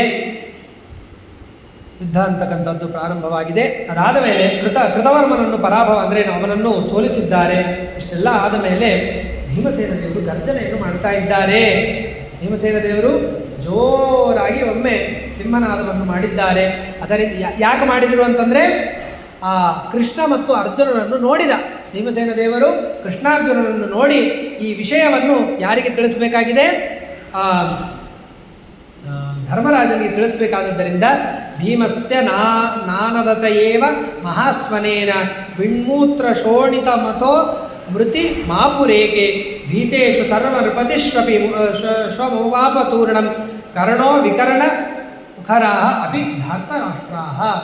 ಆ ಧರ್ಮರಾಜನಿಗೆ ತಿಳಿಸುವುದಕ್ಕೋಸ್ಕರವಾಗಿ ಭೀಮಸೇನ ದೇವರು ಗರ್ಜನೆಯನ್ನು ಮಾಡಿದ್ದಾರೆ. ಆದರೆ ಕೇವಲ ಭೀಮಸೇನ ದೇವರ ಒಂದು ಗರ್ಜನೆಯಿಂದಲೇ ಎಷ್ಟೋ ರಾಜರು ಅಂಜಿಕೊಂಡು ಹೋಗಿದ್ದಾರೆ. ಇನ್ನೆಷ್ಟೋ ಜನ ಇದ್ದಲ್ಲೇನೆ ಮಲಮೂತ್ರ ವಿಸರ್ಜನೆಯನ್ನು ಮಾಡ್ಕೊಂಡ್ಬಿಟ್ಟಿದ್ದಾರೆ. ಅಷ್ಟು ಜೋರಾಗಿ ಗರ್ಜನೆ ಹೆಂಗಿರಬಾರ್ದು ವಿಚಾರ ಮಾಡಿರಿ ಒಮ್ಮೆ. ಭೀಮಸೇನ ದೇವರು ಬೃಹದ್ ಆಕಾರದಿಂದ ನಿಂತು ಆ ಮೀಸೆ, ಆ ಗಡ್ಡ, ಆ ಕೈ, ಬಾಹುಗಳು, ಆ ಮೈ, ಆ ಅದರಿಂದ ನಿಂತು ಒಮ್ಮೆ ಗರ್ಜನೆ ಮಾಡಿದರೆ ಅದನ್ನು ನೋಡಿ ಅಲ್ಲ, ಆ ಸೌಂಡ್ ಕೇಳೇ ಎಷ್ಟೋ ಜನ ಓಡೋಗಿದ್ದಾರೆ, ಕೆಲವರು ಸತ್ತೋಗಿದ್ದಾರೆ, ಕೆಲವರು ಅಲ್ಲೇ ಮೂತ್ರಾದಿಗಳನ್ನು ವಿಸರ್ಜನೆಯನ್ನು ಮಾಡಿಕೊಂಡಿದ್ದಾರೆ. ಯಾರಿಗೆ? ಬೇರೆಯವರಿಗಲ್ಲ, ಧರ್ಮರಾಜನಿಗೂ ಕೂಡ ಅದು ಭಯಾನಕವಾದದ್ದೇ. ಆದರೆ ಧರ್ಮರಾಜ ಮೊದಲೇ ಹೇಳಿದ್ನಲ್ಲ ಗರ್ಜನೆ ಮಾಡು ಅಂತೇಳಿ, ಹಾಗಾಗಿ ಪ್ರೀ ಪ್ಲ್ಯಾನ್ಡ್ ಇತ್ತು, ಮೊದಲೇ ಗೊತ್ತಿತ್ತು. ಇನ್ನೊಂದು ಸ್ವಲ್ಪ ಹೊತ್ತಿಗೆ ಒಂದು ಯಾವುದೋ ಸೌಂಡ್ ಕೇಳಿಸ್ತದೆ ನನಗೆ ಅಂತ ಮೊದಲೇ ಪ್ರಿಪೇರ್ ಆಗಿದ್ದ. ಹಾಗಾಗಿ ಆ ಧರ್ಮರಾಜನಿಗೆ ಏನೂ ಆಗಲಿಲ್ಲ ಅಂತಕ್ಕಂಥದ್ದು ಇಲ್ಲಿ ತಿಳಿಸ್ತಾ ಇದ್ದಾರೆ. ಆಮೇಲೆ ಭೀಮಸೇನ ದೇವರು ಯುದ್ಧಕ್ಕೆ ಹೋದಾಗ ಕರ್ಣ ಭೀಮಸೇನ ದೇವರ ಯುದ್ಧಕ್ಕೆ ಬರ್ತಾ ಇದ್ದಾನೆ. ಅಷ್ಟೇ ಬರೋದಲ್ಲದೇನೆ ಏನು ಮಾಡಿದ್ದಾನೆ ಅಂತಂದರೆ ಕರ್ಣ ಯುದ್ಧಕ್ಕೆ ಬಂದಿದ್ದಾನೆ. ಕರ್ಣ ಯುದ್ಧಕ್ಕೆ ಬಂದಾಗ ಭೀಮಸೇನ ದೇವರು ಅವರನ್ನು ಸೋಲಿಸಿದ್ದಾರೆ. ಸೋಲಿಸಿ ಕಳಿಸಿದ್ರೆ ಮತ್ತೆ ಅವನು ಪ್ರತಿ ಸಲ ಸೇಮ್ ಭೀಮಸೇನ ದೇವರು ಬಂದೆ ಕೊಲ್ಲಲ್ಲ, ಕೊಂದಿದ್ದು ಕಡಿಮೆ, ಅಂದರೆ ಕೊಂದವ್ರು ಬಹಳ ಜನ ಕೊಂದಾರ, ಆದರೆ ಒಂದೇ ಸಲ ಕೊಂದಿಲ್ಲ ಯಾರನ್ನು. ಅವ್ರು ಏನು ಮಾಡ್ತಿದ್ರು, ಪ್ರತಿ ಸಲ ಅವನನ್ನು ಏನೂ ಇಲ್ಲದೆ ಮಾಡೋದು, ಬರೀ ಅವನ ಖಾಲಿ ಕೈಲೇ ಅವನು ಆಯುಧವನ್ನು ಮುರಿದು ಹಾಕೋದು, ಕವಚಗಳನ್ನು ಮುರಿದು ಹಾಕೋದು, ರಥವನ್ನು ಮುರಿಯೋದು, ಎಲ್ಲವನ್ನು ಮುರಿದು ಅವನು ಏನೂ ಇಲ್ಲ, ಸಾಮಾನ್ಯ ಒಬ್ಬ ಪುರುಷ ಅನ್ನುವಂತೆ ನೆಲದ ಮೇಲೆ ನಿಂದಿರಿಸಿ ಬಿಟ್ಬಿಡೋದು. ಹಿಂಗೆ ಕರ್ಣನನ್ನು 21 ಬಾರಿ ಸೋಲಿಸಿದ್ದಾರೆ. ಕರ್ಣನನ್ನು 21 ಬಾರಿ ಸೋಲಿಸಿದ್ದಾರೆ. 21 ವಾರಂಚ ವಿಶ್ವಸೂತ ರಥಧ್ವಜ ಗಾಢಮಭ್ಯರ್ಥಿತಸ್ತೆ ತೀಕ್ಷ್ಣೈ ಶರೈರ್ಭೀಮೇನ ಸಂಯುಗೆ ಪ್ರಾಣ ಸಂಶಯಮಾಪನ್ನ ಸರ್ವಲೋಕಸ್ಯ ಪಶ್ಯತಃ ರಣಂ ತ್ಯಕ್ತ್ವಾ ಪ್ರತುದ್ರಾವ ಹೃದಂ ದುಃಖಾತ್ ಪುನಃ ಪುನಃ. ಅಷ್ಟೇ ಹೇಳ್ತಾರೆ ನೋಡ್ರಿ. ಪ್ರಾಣ ಸಂಶಯ, ಬದುಕೀನೋ ಇಲ್ಲೋ ಅನ್ನೋದು ಸಂದೇಹ ಇರ್ಬೇಕು, ಅಷ್ಟು ಅವನನ್ನು ಹಣ್ಣು ಮಾಡಾಕ್ತಿದ್ರಂತೆ ಭೀಮಸೇನ ದೇವರು. ಸತ್ಯ ಉಸುರದ ಅಷ್ಟೇ, ಮಿಕ್ಕಿದ ಅಂಗಾಂಗಗಳನ್ನೆಲ್ಲ ಮೆತ್ತ ಮಾಡಿಟ್ಬಿಡ್ತಿದ್ರು ಭೀಮಸೇನ ದೇವರು. ಇಷ್ಟ ಅಲ್ಲದೇನೆ ಆ ರುದನ್ ಅಳತಾ ಪ್ರತಿ ಸಲಿಯೂ ಕೂಡ ಅಳತಾ ದುಃಖದಿಂದ ಅವನು ಓಡಿ ಹೋಗ್ತಾ ಇದ್ದ. ಈ ರೀತಿಯಾಗಿ ದ್ವಾವಿಂಶತಿ ಅಯುಧ್ಯೇತು ರಾಮದತ್ತಂ ಸುಭಾಸ್ವರಂ ಅಭೇದ್ಯಂ ರಥಮಾರುಹ್ಯ ವಿಜಯಂ ಧನುರೇವಚ. ಇಷ್ಟು ಸಲ ಆದಮೇಲೆ ಇನ್ನು 22ನೇ ಸಲ ಅವನೇನು ಮಾಡಿದ ಅಂತಂದರೆ, ಪರಶುರಾಮ ದೇವರು ಆ ಕರ್ಣನಿಗೆ ಒಂದು ರಥ ಮತ್ತು ಒಂದು ಧನುಸ್ಸನ್ನು, ವಿಜಯ ಎನ್ನುವಂಥ ಒಂದು ಧನಸ್ಸನ್ನು ಕೊಟ್ಟಿರ್ತಾರೆ. ಅದಷ್ಟೇ ಅಲ್ಲದೇ ಶಕ್ತಾಯುಧವನ್ನು ಕೂಡ ಕೊಟ್ಟಿರ್ತಾರೆ. ಶಕ್ತಾಯುಧ ಈಗ ತಂದಿರಲ್ಲ, ಈಗ ಕೇವಲ ರಥ ಮತ್ತು ವಿಜಯ ಎನ್ನುವಂತಹ ಏನಂತಾರೆ ಅದನ್ನು ಬಾಣ, ಬಿಲ್ಲನ್ನು ತಗೊಂಡು ಬರ್ತಾ ಇದ್ದಾನೆ. ಬಂದು ಯುದ್ಧಕ್ಕೆ ಬಂದಾಗ ಸಂಜ್ಞಾಯುದ್ಧ ಅಂತ ಮಾಡ್ತಾ ಇದ್ದಾರೆ ಭೀಮಸೇನ ದೇವರು. ಸಂಜ್ಞಾಯುದ್ಧ ಅಂತಂದರೆ ಸೂಚನೆ ಮಾಡೋದು, ಡೈರೆಕ್ಟಾಗಿ ಮಾಡಲ್ಲ, ಬಾಜುಕಿನವ್ರು ಮಾಡಿ ನಿನಗೆ ಹೀಗೆ ಮಾಡ್ತೀನಿ ಅಂತ ತೋರಿಸೋದು. ನಿನಗೆ ಸಣ್ಣ ಹುಡುಗರಿಗೆ, ಮಕ್ಕಳುಗಳಿಗೆ ಮನೆಯೊಳಗೆ ಅವ್ರೇನಾದ್ರು ತಿಂದೇ ಇದ್ದಾಗ ಬಾಜುಕಿದ್ದವ್ರಿಗೆ ಅಂದರೆ ಸಣ್ಣ ಮಗ ತಿಂದೇ ಇದ್ದಾಗ ದೊಡ್ಡ ಮಕ್ಕಳಿಗೆ ಬೈತಾರೆ, ಬೈದು ತಿನ್ನೋ ಅವ್ರು ತಿಂದ ತಕ್ಷಣ ಅದನ್ನು ನೋಡಿ ಸಣ್ಣೋಣ. ಹಂಗೆ ಭೀಮಸೇನ ದೇವರು ಏನು ಮಾಡ್ತಿದ್ದಾರೆ ಅಂದರೆ, ಕರ್ಣನಿಗೆ ಸಂಜ್ಞಾಯುದ್ಧ ಏನು, ಅವನ ಕರ್ಣಕುಂಡಲಗಳು ಕವಚಗಳು ಹಾಕೊಂಡು ಬಂದಿದ್ದ, ಒಂದು ಅಸ್ತ್ರವನ್ನು ಬಿಟ್ಟರು. ಯಾರಿಗೂ ಏನೂ ಆಗಿರಬಾರ್ದು, ಅವ್ರಿಗೂ ಬೇರೆ ಏನೂ ಆಗಿರಬಾರ್ದು, ಬರೀ ಆ ಕವಚ ಕರ್ಣಕುಂಡಗಳ ಮಾತ್ರ ನಾಶವಾಗಿರೋದು. ಹಂಗೊಂದು ಬಾಣವನ್ನು ಬಿಡ್ತದೆ ಭೀಮಸೇನ ದೇವರು. ಆಮೇಲೆ ಅವನ ರಥಾದಿಗಳನ್ನೆಲ್ಲವನ್ನು ಪುಡಿ ಮಾಡಬೇಕು, ಅವನ ಆಯುಧಗಳನ್ನೆಲ್ಲ ನಾಶ ಮಾಡಬೇಕು. ಇದರಿಂದ ಏನು ಸೂಚನೆ ಮಾಡಿದರು ಅಂದರೆ, ನೀ ಎಂಥದ್ದೇ ರಥ ತಗೊಂಬ, ಎಷ್ಟೇ ವರಗಳಿದ್ದ ಕವಚಗಳನ್ನು ಹಾಕೊಂಬ, ಎಷ್ಟೇ ಭಾರಿ ಆಯುಧಗಳನ್ನು ತಗೊಂಬ, ಏನೇ ಇದ್ರೂ ನಾನು ನಿಮ್ಗೆ ಗೊತ್ತಾಕೋನೆ, ನನ್ನ ಮುಂದೆ ನಿನ್ನ ಆಟ ಏನೂ ನಡೆಯಲ್ಲ, ನೀ ಏನೇ ತಗೊಂಬ ನೀನು ಕೊಲ್ತೀನಿ ಅನ್ನೋದನ್ನು ಸೂಚನೆ ಮಾಡಲಿಕ್ಕೋಸ್ಕರವಾಗಿ ಭೀಮಸೇನ ದೇವರು ಆ ರೀತಿಯಾಗಿ ಮಾಡಿ ತೋರಿಸಿದ್ದಾರೆ. ಇಷ್ಟಾದ ಮೇಲೆ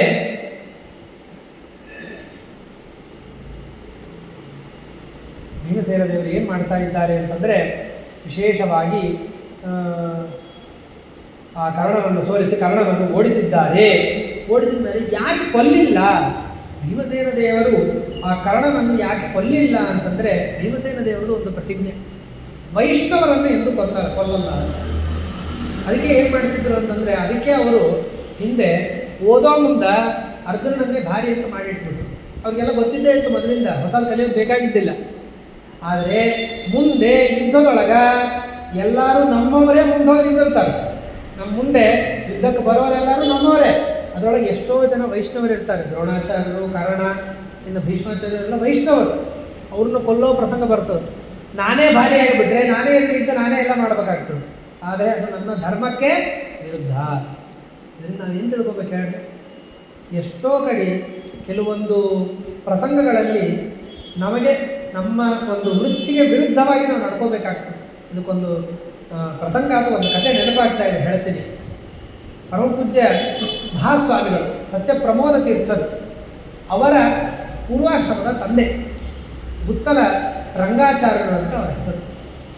ಅವರು ಪ್ರಕಾಂಡ ಪಂಡಿತರು, ಅಷ್ಟೇ ಕರ್ಮಠರು. ಯಾವುದು ಕೂಸನೂರು ಅನ್ನುವಂಥ, ಅಲ್ಲ ಕೂಸನೂರಲ್ಲ, ಅದು ಯಾವುದು ಗುತ್ತಲ ಹತ್ರ, ಇದು ಹಾವೇರಿ ಹತ್ರ ಒಂದು ಊರು, ಸಣ್ಣ ಊರು, ಗುತ್ತಲಲ್ಲ, ಬೇರೆ ಕರ್ಜಿಗಿ ಊರಲ್ಲಿ ಇದ್ದವರು. ಅಲ್ಲಿ ಪ್ರಾಣದೇವರು ಉಪಾಸನೆಯನ್ನು ಮಾಡ್ಕೊಂಡು ಇದ್ದವರು. ಆದರೆ ಅವರು ಒಂದು ಶಾಲೆಯಲ್ಲಿ ಪಾಠವನ್ನು ಹೇಳ್ತಾ ಇದ್ದರು. ಆ ಸಮಯದಲ್ಲಿ ಅಂದರೆ ಏನು ಗಮನಿಸ್ಬೇಕು ನಾವು ಇಲ್ಲಿ ಅಂತಂದರೆ, ನಮ್ಮ ಧರ್ಮಕ್ಕೆ ಎಲ್ಲರೂ ಚ್ಯುತಿ ಬರ್ತಾ ಇದ್ದರೆ ಅದು ಏನೇ ಇದೆ ನಾವು ಬಿಟ್ಬಿಡ್ಬೇಕದು. ಈಗಿನ ಕಾಲದಲ್ಲಿ ತುಂಬ ಕಷ್ಟ ಇದೆ, ತುಂಬ ಕಷ್ಟ. ಆದರೆ ತಿಳ್ಕೊಂಡಿದ್ರೆ ನಾವು ಒಂದು 10 ಕಡೆ ಕಾಲು ಎಡವೋದ್ರೊಳಗೆ ಒಂದು 5-6 ಬಿಡ್ತೀವಿ. ಹಾಗಾಗಿ ತಿಳ್ಕೊಂಡಿರೋಣ ಭಾಳ ಕಷ್ಟ ಆಗತ್ತೆ ಈಗಿನ ಕಾಲದಲ್ಲಿ. ಆದರೆ ಏನಾಯಿತು ಅಂತಂದರೆ, ಅವರು ಮಾಡುತ್ತಾ ಆಗಿನ ಕಾಲದಲ್ಲಿ ಗೊತ್ತು ಬ್ರಾಹ್ಮಣರ ಜೀವನ ಅಂದರೆ ಹೆಂಗಿರ್ತಿತ್ತು. ಏನೋ ಒಂದು ಸ್ವಲ್ಪ ಬಡ ಬ್ರಾಹ್ಮಣರಂತೆ ಪ್ರಸಿದ್ಧಿ. ಅಂಥ ಪ್ರಸಂಗದಲ್ಲಿ ಅವರು ಕಾಲೇಜ್ ಕೆಲಸ ಅಂದರೆ ಶಾಲೆಯಲ್ಲಿ ಪಾಠವನ್ನು ಹೇಳಿ ಅದರಿಂದ ಬಂದಿರತಕ್ಕಂಥ ಇದರಿಂದ ಉಪಜೀವನವನ್ನು ಮಾಡ್ತಾ ಇದ್ರು. ಆ ಸಮಯದಲ್ಲಿ ಏನಾಯಿತು ಅಂತಂದರೆ, ಒಮ್ಮೆ ಆ ಶಾಲೆಗೆ ಒಬ್ಬ ಬ್ರಿಟಿಷ್ ಅಧಿಕಾರಿ ಬರೋರು. ಆ ಅಧಿಕಾರಿ ಹೆಣ್ಣು. ಇವರು ಶಾಲೆಯಲ್ಲಿ ದೊಡ್ಡ ಮೇಸ್ಟರು. ಆ ಶಾಲೆ ಅಧಿಕಾರಿಗಳೆಲ್ಲ ಏನು ಹೇಳಿದ್ರು, ಇಂಥ ದಿವಸ ಬರ್ತಾ ಇದ್ದಾರೆ, ಅವ್ರು ಬಂದಾಗ ನೀವು ಬರಬೇಕು, ಎದ್ನಿಂದಿರಬೇಕು, ಅವರಿಗೆ ಶೇಕ್ ಹ್ಯಾಂಡ್ ಕೊಡಬೇಕು ಅಂತ ವಿಚಾರ ಮಾಡಿ. ಬೇರೆ ಏನಲ್ಲ, ಮತ್ತೆ ಶೇಕ್ ಹ್ಯಾಂಡ್ ಕೊಡಬೇಕು. ಮುಗಿದು ಹೋಯ್ತು. ಅದೇ ಕ್ಷಣದಲ್ಲೇ ಅವರು ಆ ಕೆಲಸವನ್ನು ರಿಸೈನ್ ಮಾಡಿ ಮನೆಗೆ ಬಂದರು. ಯಾಕೆ? ಇದು ನಮ್ಮ ಧರ್ಮವಲ್ಲ. ಒಂದು ಹೆಣ್ಣಿನ ಕೈ ಕೊಟ್ಟು ಶೇಕ್ ಹ್ಯಾಂಡ್ ಮಾಡೋದು ನಮ್ಮ ಧರ್ಮ ಅಲ್ಲ. ತತ್ರಾಪಿ ಬ್ರಾಹ್ಮಣರು ನಾವು ಇದನ್ನು ಮಾಡಬಾರದು ಅಂಥೇಳಿ ಆಗಿಂದಾಗಿ ಕೆಲಸವನ್ನು ವಿಚಾರಣೆ ಮಾಡಲಿಲ್ಲ. ಮುಂದೆ ಏನು ಮನೆ, ಹೆಣ್ಣು, ಮಕ್ಕಳು ಏನು ವಿಚಾರ ಮಾಡಲಿಲ್ಲ. ನಮ್ಮ ಧರ್ಮದಲ್ಲಿ ನಾವಿದ್ದರೆ ದೇವರು ನಮ್ಮನ್ನು ಕಾಪಾಡ್ತಾನೆ ಅನ್ನುವಂತಹ ಒಂದು ಗಟ್ಟಿ ವಿಶ್ವಾಸ ಬಿಟ್ಟು ಬಂದ್ಬಿಟ್ಟು. ಇನ್ನೇನು ತಿಳಿಬೇಕು ನಾವು ಕೂಡ ಉಪಜೀವನಕ್ಕೋಸ್ಕರವಾಗಿ ಅಥವಾ ಮನೆಯಲ್ಲಿ ನೌಕರಿ ಅದು ಇದು ಅಂತಂದರೆ ಅನೇಕ ವ್ಯವಹಾರಗಳನ್ನು ಮಾಡಬೇಕಾದ ಪ್ರಸಂಗ ನಮಗೂ ಇರುತ್ತೆ. ಆದರೆ ಎಷ್ಟಾಗ್ತದೋ ಅಷ್ಟು ನಾವು ನೋಡಿಕೊಂಡು ನಮ್ಮ ಧರ್ಮವನ್ನು ಉಳಿಸ್ಕೊಳ್ಳಿಕ್ಕೆ ನಾವು ಪ್ರಯತ್ನವನ್ನು ಮಾಡಬೇಕು ಅಂತಕ್ಕಂಥದ್ದನ್ನು ಇದರಿಂದ ನಾವು ತಿಳಿಯಬೇಕಾಗಿದೆ. ಇಲ್ಲಿ ಏನು ಬಂದಿದೆ ಇದಕ್ಕೆ ಅಂತಂದರೆ, ಭೀಮಸೇನ ದೇವರು ವೈಷ್ಣವರನ್ನು ಕೊಲ್ಲಿದ್ರು. ಹಾಗಾಗಿ ಕರ್ಣನನ್ನು 22 ಬಾರಿ ಸೋಲಿಸಿದರೂ ಕೂಡ ಅಷ್ಟು ಹೊಡೆದವರು ಇನ್ನೊಂದು ಏಟು ಹಾಕಿದರೆ ಸಾಯಲ್ವ ಅವನು. ಆದರೂ ವೈಷ್ಣವ ಎನ್ನುವಂಥ ಒಂದು, ಯಾಕೆ? ಸೂರ್ಯನ ಅವತಾರ. ಅವನಲ್ಲಿ ಆವೇಶ ಯಾರದು? ಶತವರ್ಮ, ಸಹಸ್ರವರ್ಮ ಮತ್ತು ನರಕಾಸುರನ ಆವೇಶ ಇದೆ ಬೇರೆ, ಆದರೆ ಜೀವ ಯಾರು? ಸೂರ್ಯ. ಹಾಗಾಗಿ ಅವನನ್ನು ಕೊಲ್ಲಿಲ್ಲ. ಅಷ್ಟೇ ಅಲ್ಲದೇನೆ ಆ ಪರಶುರಾಮ ದೇವರ ವರ ಇತ್ತಲ್ಲ, ಪರಶುರಾಮ ದೇವರ ವರವನ್ನು ಮೀರ್ಬೋದು. ಯಾಕ? ದೇವರು ಕೂಡ ತಾನೇ ಕೊಟ್ಟ ವರವನ್ನು ವಾಯುದೇವರನ್ನು ಮಾಡಿದ್ರೆ ಸುಮ್ಮನೆ ಆಗ್ಬಿಡ್ತಾರೆ, ವರವನ್ನು ತಗೊಂಡ್ಬಿಡ್ತಾನೆ. ಆದರೂ ಆ ರಾಮದೇವರ ಅಂದರೆ ಪರಶುರಾಮ ದೇವರ ವರಕ್ಕೂ ಒಂದು ಬೆಲೆಯನ್ನು ಕೊಡೋದು ಇವರು ಧರ್ಮ ಅಲ್ಲ. ದೇವರಿಗೆ ಮಾಫ್ ಮಾಡ್ತಾನೆ. ಅಂದರೆ ದೇವರು ಮಗ ಅಂಥೇಳಿ ಏನು ಮಾಡೋದಿಲ್ಲ. ಅಂದರೆ ವಾಯುದೇವರ ಮೇಲೆ ಅಷ್ಟು ಪ್ರೀತಿ ಅದ. ಆದರೆ ಹಂಗಂತೇಳಿ ದೇವರು ಏನು ಮಾಡ್ತಾನೆ ಅಂತ ಇವರು ಏನು ಮಾಡಲ್ಲ. ಇವರಿಗೆ ದೇವರ ಮೇಲೆ ಭಕ್ತಿ ಇದ್ದುದರಿಂದ ಆ ರಾಮದೇವರು ಕೊಟ್ಟಿರ್ತಕ್ಕಂತಹ ರಥಾದಿಗಳನ್ನು ಏನು ಮಾಡದೇನೆ ಕೇವಲ ಅವನ ಕರ್ಣಕುಂಡಲ ಮತ್ತು ಆಯುಧಗಳ ಅಂದರೆ ಕವಚಾದಿಗಳನ್ನು ನಾಶ ಮಾಡಿ ಅವನನ್ನು ಕಳಿಸಿದ್ದಾರೆ. ಆಮೇಲೆ ಏನಾಯಿತು ಅಂತಂದರೆ, ಆ ಕರ್ಣ ದುರ್ಯೋಧನಿಗೆ ಪ್ರೀತಿ ಆಗಬೇಕಲ್ಲ. ಇಷ್ಟು ಸೋತರೂ ಕೂಡ ಅಂತಿರ್ತಾರಲ್ಲ, ಈ ಕೈಲಾಗದೇ ಇದ್ದಾಗ ಅಪಪ್ರಚಾರವೇ ಕೊನೆಯ ಅಸ್ತ್ರ ಅಂಥೇಳಿ ಎಲ್ಲ ಲೋಕದಲ್ಲಿ ಬಳಸ್ತಾ ಇರ್ತಾರೆ. ನಮ್ಗೆ ಎಷ್ಟಾಗ್ತದೆ ಅಷ್ಟೇ, ಕೊನೆಗೆ ಏನೂ ಮಾಡ್ಲಿಕ್ಕೆ ಆಗಲಾರ್ದಾಗ ಅವ್ರ ಬಗ್ಗೆ ಅಪಪ್ರಚಾರ ಮಾಡ್ಲಿಕ್ಕೆ ಶುರು ಮಾಡ್ತಾರೆ. ಹಂಗೆ ಇಷ್ಟು ಸಲ ಸೋತ ಮೇಲೆ ಭೀಮಸೇನ ದೇವರಿಗೆ ಏನೂ ಮಾಡ್ಲಿಕ್ಕೆ ಆಗಲ್ಲ ಅನ್ನೋದು ಗೊತ್ತಾಗಿ, ಆದರೆ ದುರ್ಯೋಧನಿಗಂತೂ ಸಂತೋಷ ಪಡಿಸ್ಬೇಕಲ್ಲ ರಾಜ. ಅವ್ರಿಗೋಸ್ಕರನೇ ಇಷ್ಟೆಲ್ಲ ಒದ್ದಾಡ್ತಿದ್ದಾರೆ ಇವರೆಲ್ಲ ಕೌರವರು. ಅವರಿಗೆ ಖುಷಿ ಪಡಿಸ್ಲಿಕ್ಕೆ ಏನು ಮಾಡಿದ್ರು ಅಂತಂದರೆ, ಎಲ್ಲರೂ ಇದ್ದಾಗೆ ಎಲ್ಲರ ಮುಂದೆಯೇ ಆ ಭೀಮಸೇನ ದೇವರನ್ನು ಬಾಯಿಗೆ ಬಂದಂಗೆ ಬೈಲಿಕ್ಕೆ ಪ್ರಾರಂಭ ಮಾಡಿದ್ದಾನೆ. ಯಾರು? ಕರ್ಣ. ಸಂಶಾವಯಂತಂ ವಚನಾನಿ ರೂಕ್ಷಾಣ್ಯಪಾಹನದ್ಬಾಣವರೈಸ್ತದಾರ್ಜುನಃ ಸವರ್ಮಹೀನಃ ಪಾರ್ಥಬಾಣಾಭಿತಪ್ತೋ ವ್ಯಪಾಗಮದ್ಭೀಮ ಅಪಾತ್ಮಯಾನಂ. ಭೀಮಸೇನ ದೇವರು ಕವಚಾದಿಗಳನ್ನು ಕಿಚ್ಚಾಕಿದ್ರು, ಅರ್ಜುನ ಬಾಣಗಳನ್ನು ಬಿಟ್ಟುಬಿಟ್ಟ. ಇದರಿಂದ ಬಹಳ ಅವನಿಗೆ ತಾಪವಾಗಿ ಏನು ಮಾಡಿದ ಅಂತಂದರೆ, ಭೀಮಸೇನ ದೇವರನ್ನು ಬೈಲಿಕ್ಕೆ ಶುರು ಮಾಡಿದ. ಇಲ್ಲಿ ಒಂದು ಹಿಂದಿನ ಒಂದು ಕಥೆಯನ್ನು ಹೇಳ್ತಾರೆ. ಏನಂದರೆ, ಪರಶುರಾಮ ದೇವರು ದ್ರೋಣಾಚಾರ್ಯರಿಗೆ ಒಂದು ಮಾತನ್ನು ಹೇಳ್ತಾರೆ. ಅಲ್ಲಪ್ಪ ದ್ರೋಣಾಚಾರ್ಯ, ನೀವು ಇಷ್ಟು ದೊಡ್ಡ ವಿದ್ಯಾಪೀಠ ಇಟ್ಕೊಂಡಿರಿ, ಇಷ್ಟೆಲ್ಲ ರಾಜಕುಮಾರರು ಅವರು ಇವರು ಬ್ರಾಹ್ಮಣರು ಕ್ಷತ್ರಿಯರು ಎಲ್ಲರೂ ಇಟ್ಕೊಂಡು ಪಾಠ ಹೇಳಿಕತ್ತೀರಿ. ಆದರೆ ನಿಮ್ಮ ಒಬ್ಬೊಬ್ಬ ಶಿಷ್ಯರಿಂದಲೂ ಒಂದೇನೋ ಮಾಡಿಸ್ಬೇಕಲ್ಲ, ನೀವು ಏನಾರು ಮಾಡಿಸ್ರಿ. ಏನು? ಒಬ್ಬೊಬ್ಬರಿಗೆ ಒಂದೊಂದು ಪ್ರತಿಜ್ಞೆ ಮಾಡಿಸ್ರಿ, ಗುಪ್ತವಾಗಿರಲಿ. ಆದರೆ ಅದರಿಂದ ಲೋಕಕ್ಕೆ ಯಾವುದೇ ಆಗಿರ್ತಕ್ಕಂಥ ಹಾನಿ ಆಗಿರಬಾರ್ದು, ಅಂಥದ್ದೇನಾದ್ರು ಮಾಡಿಸ್ರಿ ಅಂತ ಹೇಳಿ ಪರಶುರಾಮ ದೇವರು ದ್ರೋಣಾಚಾರ್ಯರು ಹೇಳಿರ್ತಾರೆ. ಅದರಂತೆ ದ್ರೋಣಾಚಾರ್ಯರು ಎಲ್ಲರ ಹತ್ರ ಬಂದು ಎಲ್ಲರಿಂದ ಒಂದೊಂದು ಪ್ರತಿಜ್ಞೆಯನ್ನು ಮಾಡಿಸ್ಕೊತಿರ್ತಾರೆ. ಆ ಸಮಯದಲ್ಲಿ ಭೀಮಸೇನ ದೇವರ ಹತ್ರ ಹೋಗಿ ನೀವೇನು ಪ್ರತಿಜ್ಞೆ ಮಾಡ್ತೀರಿ? ಅವಾಗ ಭೀಮಸೇನ ದೇವರು ಹೇಳ್ತಾರೆ, ನೋಡ್ರಿ, ಲೋಕಕ್ಕೂ ಏನಾಗಿರಬಾರ್ದು ಅದರ ಪ್ರತಿಜ್ಞೆ ಮಾಡಬೇಕಾ? ಧನುರ್ ಯುದ್ಧವನ್ನು ಹೇಳ್ಕೊಡ್ಬೇಕಾದ್ರೆ ಈ ಪ್ರತಿಜ್ಞೆಯನ್ನು ಮಾಡಿಸಿರ್ತಾರೆ. ಏನು ಅಂದರೆ, ನನ್ನನ್ನು ಯಾರೂ ಕೂಡ ಗಡ್ಡ ಮೀಸಿ ಇಲ್ಲಾರದವನು ಅಂತ ಅನಬಾರದು. ನನಗೆ ಚಲೋ ಗಡ್ಡ ಅದ, ಚಲೋ ಮೀಸೆ ಅದ. ಭೀಮಸೇನ ದೇವ್ರ ಅಂದ ತಕ್ಷಣ ಚಲೋ ಮೀಸಿ ಗೀಸಿ ಇದ್ದವ್ರೆ ಭೀಮಸೇನ ದೇವರು. ತೂಬರ ಅಂತ ಸಂಸ್ಕೃತದಲ್ಲಿ ಅಂತಾರೆ. ತೂಬರ ಅಂದರೆ ಗಡ್ಡ ಮೀಸಿ ಬೆಳ್ಳಾರ್ದವನು ಅಂತ ಅರ್ಥ. ಇಂತಹ ನನ್ನನ್ನು ಯಾರು ಬೇಕಂತಲೇ ಕೆಣಕಲಿಕ್ಕೆ ತೂಬರ ಅಂತಂದರೆ ಅವನನ್ನ ಬಿಡೋದು. ಇದು ನನ್ನ ಪ್ರತಿಜ್ಞಾ ಅಂತ ಹೇಳಿ ಗುಪ್ತವಾಗಿ ಪ್ರತಿಜ್ಞೆ ಮಾಡಿರ್ತಾರೆ ಭೀಮಸೇನ ದೇವರು. ಅದೇ ರೀತಿಯಾಗಿ ಅರ್ಜುನನು ಕೂಡ ಒಂದು ಪ್ರತಿಜ್ಞೆಯನ್ನು ಮಾಡಿರ್ತಾನೆ. ಏನು ಪ್ರತಿಜ್ಞೆ ಮಾಡಿರ್ತಾನೆ? ಅವನ ಹತ್ರ ಈಗ ಗಾಂಡೀವ ಮುಂದೆ ಬರೋದಿರ್ತದೆ, ಅದು ಅವನಿಗೆ ಗೊತ್ತಿರ್ತದೆ. ನನ್ನ ಹತ್ರ ಇರುವತಕ್ಕಂಥ ಗಾಂಡೀವ, ಈ ಗಾಂಡೀವದ ಸಣ್ಣ ಯಾರೂ ಬೈಬಾರ್ದು, ಯಾರನ್ನು ಬೈದ್ರೆ ಅವನು ಕೊಂದಾಗ್ತೀನಿ ಅಂತ ಹೇಳಿ ಅರ್ಜುನನು ಕೂಡ ಒಂದು ಪ್ರತಿಜ್ಞೆ ಮಾಡಿದ್ದ. ಆದರೆ ಮಜಾ ಏನಂತಂದರೆ ಭೀಮಸೇನ ದೇವರ ಪ್ರತಿಜ್ಞೆ ಅರ್ಜುನನಿಗೆ, ಅರ್ಜುನನ ಪ್ರತಿಜ್ಞೆ ಭೀಮಸೇನ ದೇವರಿಗೆ ಇಬ್ಬರಿಗೆ ಗೊತ್ತಿರ್ತದೆ. ಇಷ್ಟಿದ್ದಾಗ ಏನಾಗ್ತದೆ ಅಂತಂದರೆ, ಇದಕ್ಕಿಂತ ಮುಂಚೆ ಒಂದು ಸಣ್ಣ ವಿಷಯವನ್ನು ಹೇಳ್ತೇನೆ. ಆ ಭೀಮಸೇನ ದೇವರು ಕರ್ಣನನ್ನು ಸೋಲಿಸಿದ್ರಲ್ಲ, ಕರ್ಣನನ್ನು ಸೋಲಿಸಿದಾಗ ಏನಾಯಿತು ಅಂತಂದರೆ ಅವನನ್ನು ರಥ ಇಲ್ಲಾರದಂತೆ ಮಾಡಿದ್ರು. ಆದರೆ ರಥವನ್ನು ಏನೂ ಮಾಡಲಿಲ್ಲ, ಯಾರವರು ಪರಶುರಾಮದೇವರು ಕೊಟ್ಟಂಥ ರಥ ಅಂಥೇಳಿ ಏನೂ ಮಾಡಲಿಲ್ಲ. ಆದರೆ ಅದನ್ನೆಲ್ಲ ವಶಪಡಿಸ್ಕೊಂಡಾಗ ಆ ಶಕ್ತಿಯಾಯುಧವನ್ನು ಭೀಮಸೇನ ದೇವರು ತೊಗೊಂಡ್ಬಿಡ್ಬೋದಾಗಿದೆ.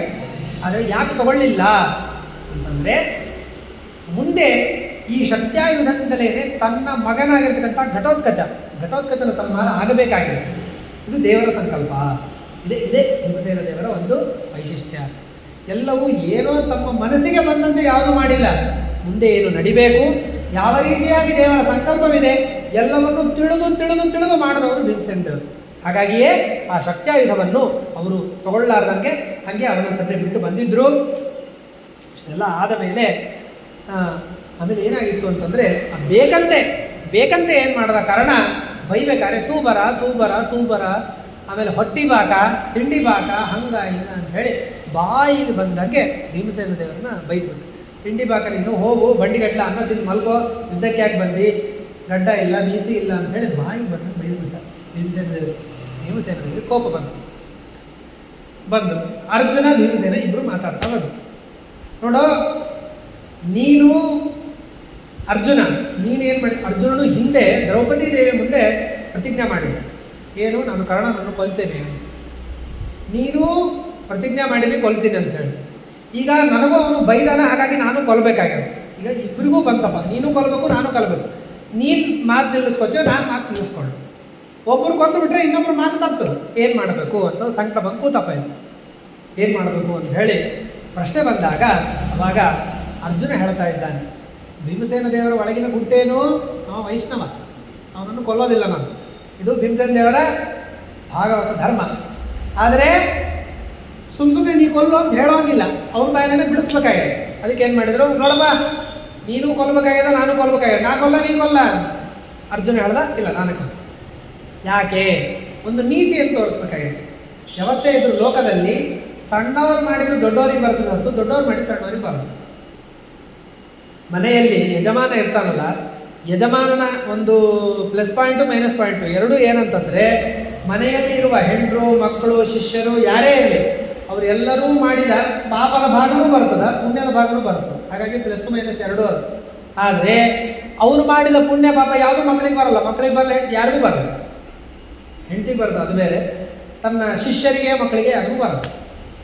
ಹಾಗಾಗಿಯೇ ನೀನು ದೊಡ್ಡವನು, ಅವತಾರದಿಂದ ವಾಯುದೇವರು ಹಾಗಾಗಿ ದೊಡ್ಡವನು, ಅಣ್ಣನೂ ಆಗಿದ್ದಿ, ಹಾಗಾಗಿ ನೀನು ದೊಡ್ಡವನು. ನೀ ಕೊಂದು ಬಿಟ್ರೆ ಬರೀ ನಿನ್ನ ಮಾತನ್ನು ಮಾತ್ರ ಉಳಿಸ್ಕೊಂಡಂಗೆ ಆಗ್ತದೆ, ನನ್ನ ಮಾತು ಭಂಗವಾಗ್ತದೆ. ನಾನು ಕೊಲ್ತೇನೆ ಅಂತ ನಾನೇನು ಶಪಥ ಮಾಡಿದ್ದೆ ಅದಕ್ಕೆ ಉತ್ತರ ಸಿಗಲ್ಲ. ಆದರೆ ನಾ ಕೊಂದು ಬಿಟ್ರೆ ನಿನ್ನ ಮಾತು ಉಳಿತದೆ. ಯಾಕಂದ್ರೆ ನೀನೇ ತಮ್ಮನ ಕೈಯಲ್ಲಿ ಕೊಲ್ಲಿಸಿ ಅಂತ ಆಗ್ತದೆ. ನಾನು ಅಣ್ಣನಿಂದ ಕೊಲ್ಲಿಸಿದೆ ಅಂತ ಆಗಲ್ಲ, ನೀನಾಗಿ ಕೊಂದಂಗೆ ಆಗ್ತದೆ. ನಾ ಕೊಂದ್ರೆ ಮಾತ್ರ ನೀನು ನನ್ನ ಕೈಲ ಕೊಲಿಸಿ ಅಂತ ಆಗ್ತದೆ. ಹಾಗಾಗಿ ಅದು ನಿನಗೂ ಶ್ರೇಯಸ್ಕರ, ನನಗೂ ಶ್ರೇಯಸ್ಕರ, ಹಾಗಾಗಿ ನಾನೇ ಕೊಲ್ತೀನಿ ಎಂಬುದಾಗಿ ಕರ್ಣ ಆ ರೀತಿಯಾದ ಯಾರೋ ಅರ್ಜುನ ಪ್ರತಿಜ್ಞೆಯನ್ನು ಮಾಡಿದ್ದಾನೆ. ಅದಾದ ನಂತರ ಅರ್ಜುನನಿಗೂ ಅಶ್ವತ್ಥಾಮಾಚಾರ್ಯರಿಗೂ ಯುದ್ಧವಾಗ್ತಾ ಇದೆ. ಇಷ್ಟೆಲ್ಲ ನಡೀತಾ ಇದೆ, ಜಯದ್ರಥ ಕಾಣಿಸ್ತಾನೆ ಇಲ್ಲ. ಸಂಜೆ ಆಗ್ಲಿಕ್ಕೆ ಬಂತು. ಇನ್ನು ಈಗಿನ ಕಾಲದ ಟೈಮಿಂಗ್ ಹೇಳಬೇಕಾದ್ರೆ 4 ಗಂಟೆ ಆಗುತ್ತಪ್ಪ. ಎಲ್ಲೆಲ್ಲೆಲ್ಲೂ ಜಯದ್ರಥ ಕಾಣಿಸ್ತಾ ಇಲ್ಲ. ಸೂರ್ಯ ಕೆಂಪಾಗ್ತಾ ಇದ್ದಾನೆ, ಅಸ್ತಂಗತನಾಗಬೇಕಾದ್ರೆ ಕೆಂಪಾಗ್ತಾ ಇದ್ದಾನೆ. ಏನು ಮಾಡಬೇಕು? ಕೃಷ್ಣ ಪರಮಾತ್ಮ ಬಂದ ಅನುಗ್ರಹ ಮಾಡಲಿಕ್ಕೆ. ಕೃಷ್ಣ ಪರಮಾತ್ಮ ಇದ್ದರಂತೆ ಇಷ್ಟೆಲ್ಲ ಎಷ್ಟು ರೀತಿ ರಕ್ಷಣೆ ಮಾಡ್ಯಾನ ಹೇಳ್ರಿ ಕೃಷ್ಣ ಪರಮಾತ್ಮ ಪಾಂಡವರನ್ನು. ಹುಟ್ಟಿದಾಗಿಂದ ಅಲ್ಲ, ಹುಟ್ಟಾಗಿನ ಮುಂಚೆಯಿಂದ ಯಾವಾಗಲಿಂದ ಕೃಷ್ಣ ಪರಮಾತ್ಮ ರಕ್ಷಣೆ ಮಾಡ್ತಾನೇ ಇದ್ದಾನೆ. ಯಾಕೆ? ಏನಿತ್ತು? ಕೃಷ್ಣ ಪರಮಾತ್ಮನಿಗೆ ಏನೋ ಲಾಭನ ಇಲ್ಲ. ಭಕ್ತರನ್ನು ನಾನು ಬಿಡುವುದಿಲ್ಲ. ಅವರೆಲ್ಲ ಅವಿಚ್ಛಿನ್ನ ಭಕ್ತರು. ಯಾರು? ವಾಯುದೇವರು, ಇಂದ್ರದೇವರೇ ಮೊದಲಾಗಿರ್ತಕ್ಕಂಥ ದೇವತೆಗಳು. ಹಾಗಾಗಿ ಕೃಷ್ಣ ಪರಮಾತ್ಮ ಏನು ಮಾಡಿದ? ತಾನು ಒಂದು ಮಾಯೆಯನ್ನು ಸೃಷ್ಟಿ ಮಾಡಿ ಆ ಸೂರ್ಯನಿಗೆ ಅಡ್ಡ ಬರುವಂತೆ ಕತ್ತಲಾಗುವಂತೆ ಮಾಡಿದ ತಕ್ಷಣ ಮುಗಿತು ಅಂತೇಳಿ ಎಲ್ಲರೂ ಹೋಕಾರವನ್ನು ಮಾಡಿ, ಆಯಿತು ಅರ್ಜುನನ ಸಂಹಾರ ಆಯಿತು, ಅರ್ಜುನ ಅಗ್ನಿ ಪ್ರವೇಶ ಮಾಡ್ತಾನೆ ಅಂಥೇಳಿ ಎಲ್ಲರೂ ಒಂದೇ ಸಲಿ ಹೋಹಾಕಾರವನ್ನು ಮಾಡಿ ಎಲ್ಲರೂ ಬಂದುಬಿಟ್ರು ಎದುರಿಗೆ ಬಂದಿದ್ದೇ ಕ್ಷಣ ಕೃಷ್ಣ ಹೊಡಿ ಬಾಣವನ್ನು ಜಯದ್ರಥನನ್ನು ಕೊಲ್ಲು ಅಂಥೇಳಿ ಆ ಮಾಯವನ್ನು ಸರಿಸಿದ್ದೇ ಕ್ಷಣ ಕೃಷ್ಣ ಮಾತು ಮುಗಿಸೇ ಇಲ್ರಿ, ಅರ್ಜುನ ಬಾಣ ಬಿಟ್ಟ. ಅರ್ಜುನ ಬಾಣವನ್ನು ಬಿಟ್ಟ, ಜಯದ್ರಥನ ರುಂಡ ಹಾರಿತು, ಆದರೆ ಕೆಳಗೆ ಬೀಳೋಂಗಿಲ್ಲ. ಕೃಷ್ಣ ಪರಮಾತ್ಮ ಹೇಳ, ಯಾಕೋ ಅವಸರ ಮಾಡ್ತಿ, ತಡಿಯೋ ಮಾರಾಯ, ನನ್ನ ಮಾತು ಮುಗಿಸ್ಲಿ ತಡಿಯೋ. ಆ ತಲೆ ಏನಾದರೂ ಕೆಳಗೆ ಬಿದ್ದರೆ ನಿನ್ನ ತಲೆ ಹೋಳಾಗ್ತದ. ಯಾಕೆ? ಅವನ ಅಪ್ಪ, ಜಯದ್ರಥನ ಅಪ್ಪ ಅವನಿಗೊಂದು ವರ ಕೊಟ್ಟಿದ್ದ, ನಿನ್ನ ತಲೆಯನ್ನು ಯಾರು ಭೂಮಿಗೆ ಬಿಡಿಸ್ತಾರೋ ಅವನ ತಲೆ 100 ಹೋಳಾಗಲಿ ಅಂತ ಅವರ ಅಪ್ಪನೇ ವರ ಕೊಟ್ಟಿದ್ದ. ಹಾಗಾಗಿ ಅದನ್ನು ಕೆಳಗೆ ಬಿಡಿಸ್ಬೇಡ. ಅರ್ಜುನನಿಗೆ ಚಿಂತೆ ಆಯಿತು, ಅಲ್ಲಿ ನೋಡ್ಬೇಕಾ ಕೃಷ್ಣನ ನೋಡ್ಬೇಕಾ? ಅದು ಅರ್ಜುನನ ಪರಾಕ್ರಮ. ಏನು ಮಾಡಿದ? ಅಲ್ಲೇ ಆ ಅಂತರಿಕ್ಷದಲ್ಲೇ ಅದು ಹಾಗೆ ನಿಲ್ಲುವಂತೆ ಬಾಣಗಳನ್ನು ಬಿಡ್ತಾ ಇದ್ದ ಅವನು ಅಲ್ಲೇ ಇರುವಂಗೆ ಮಾಡಿ.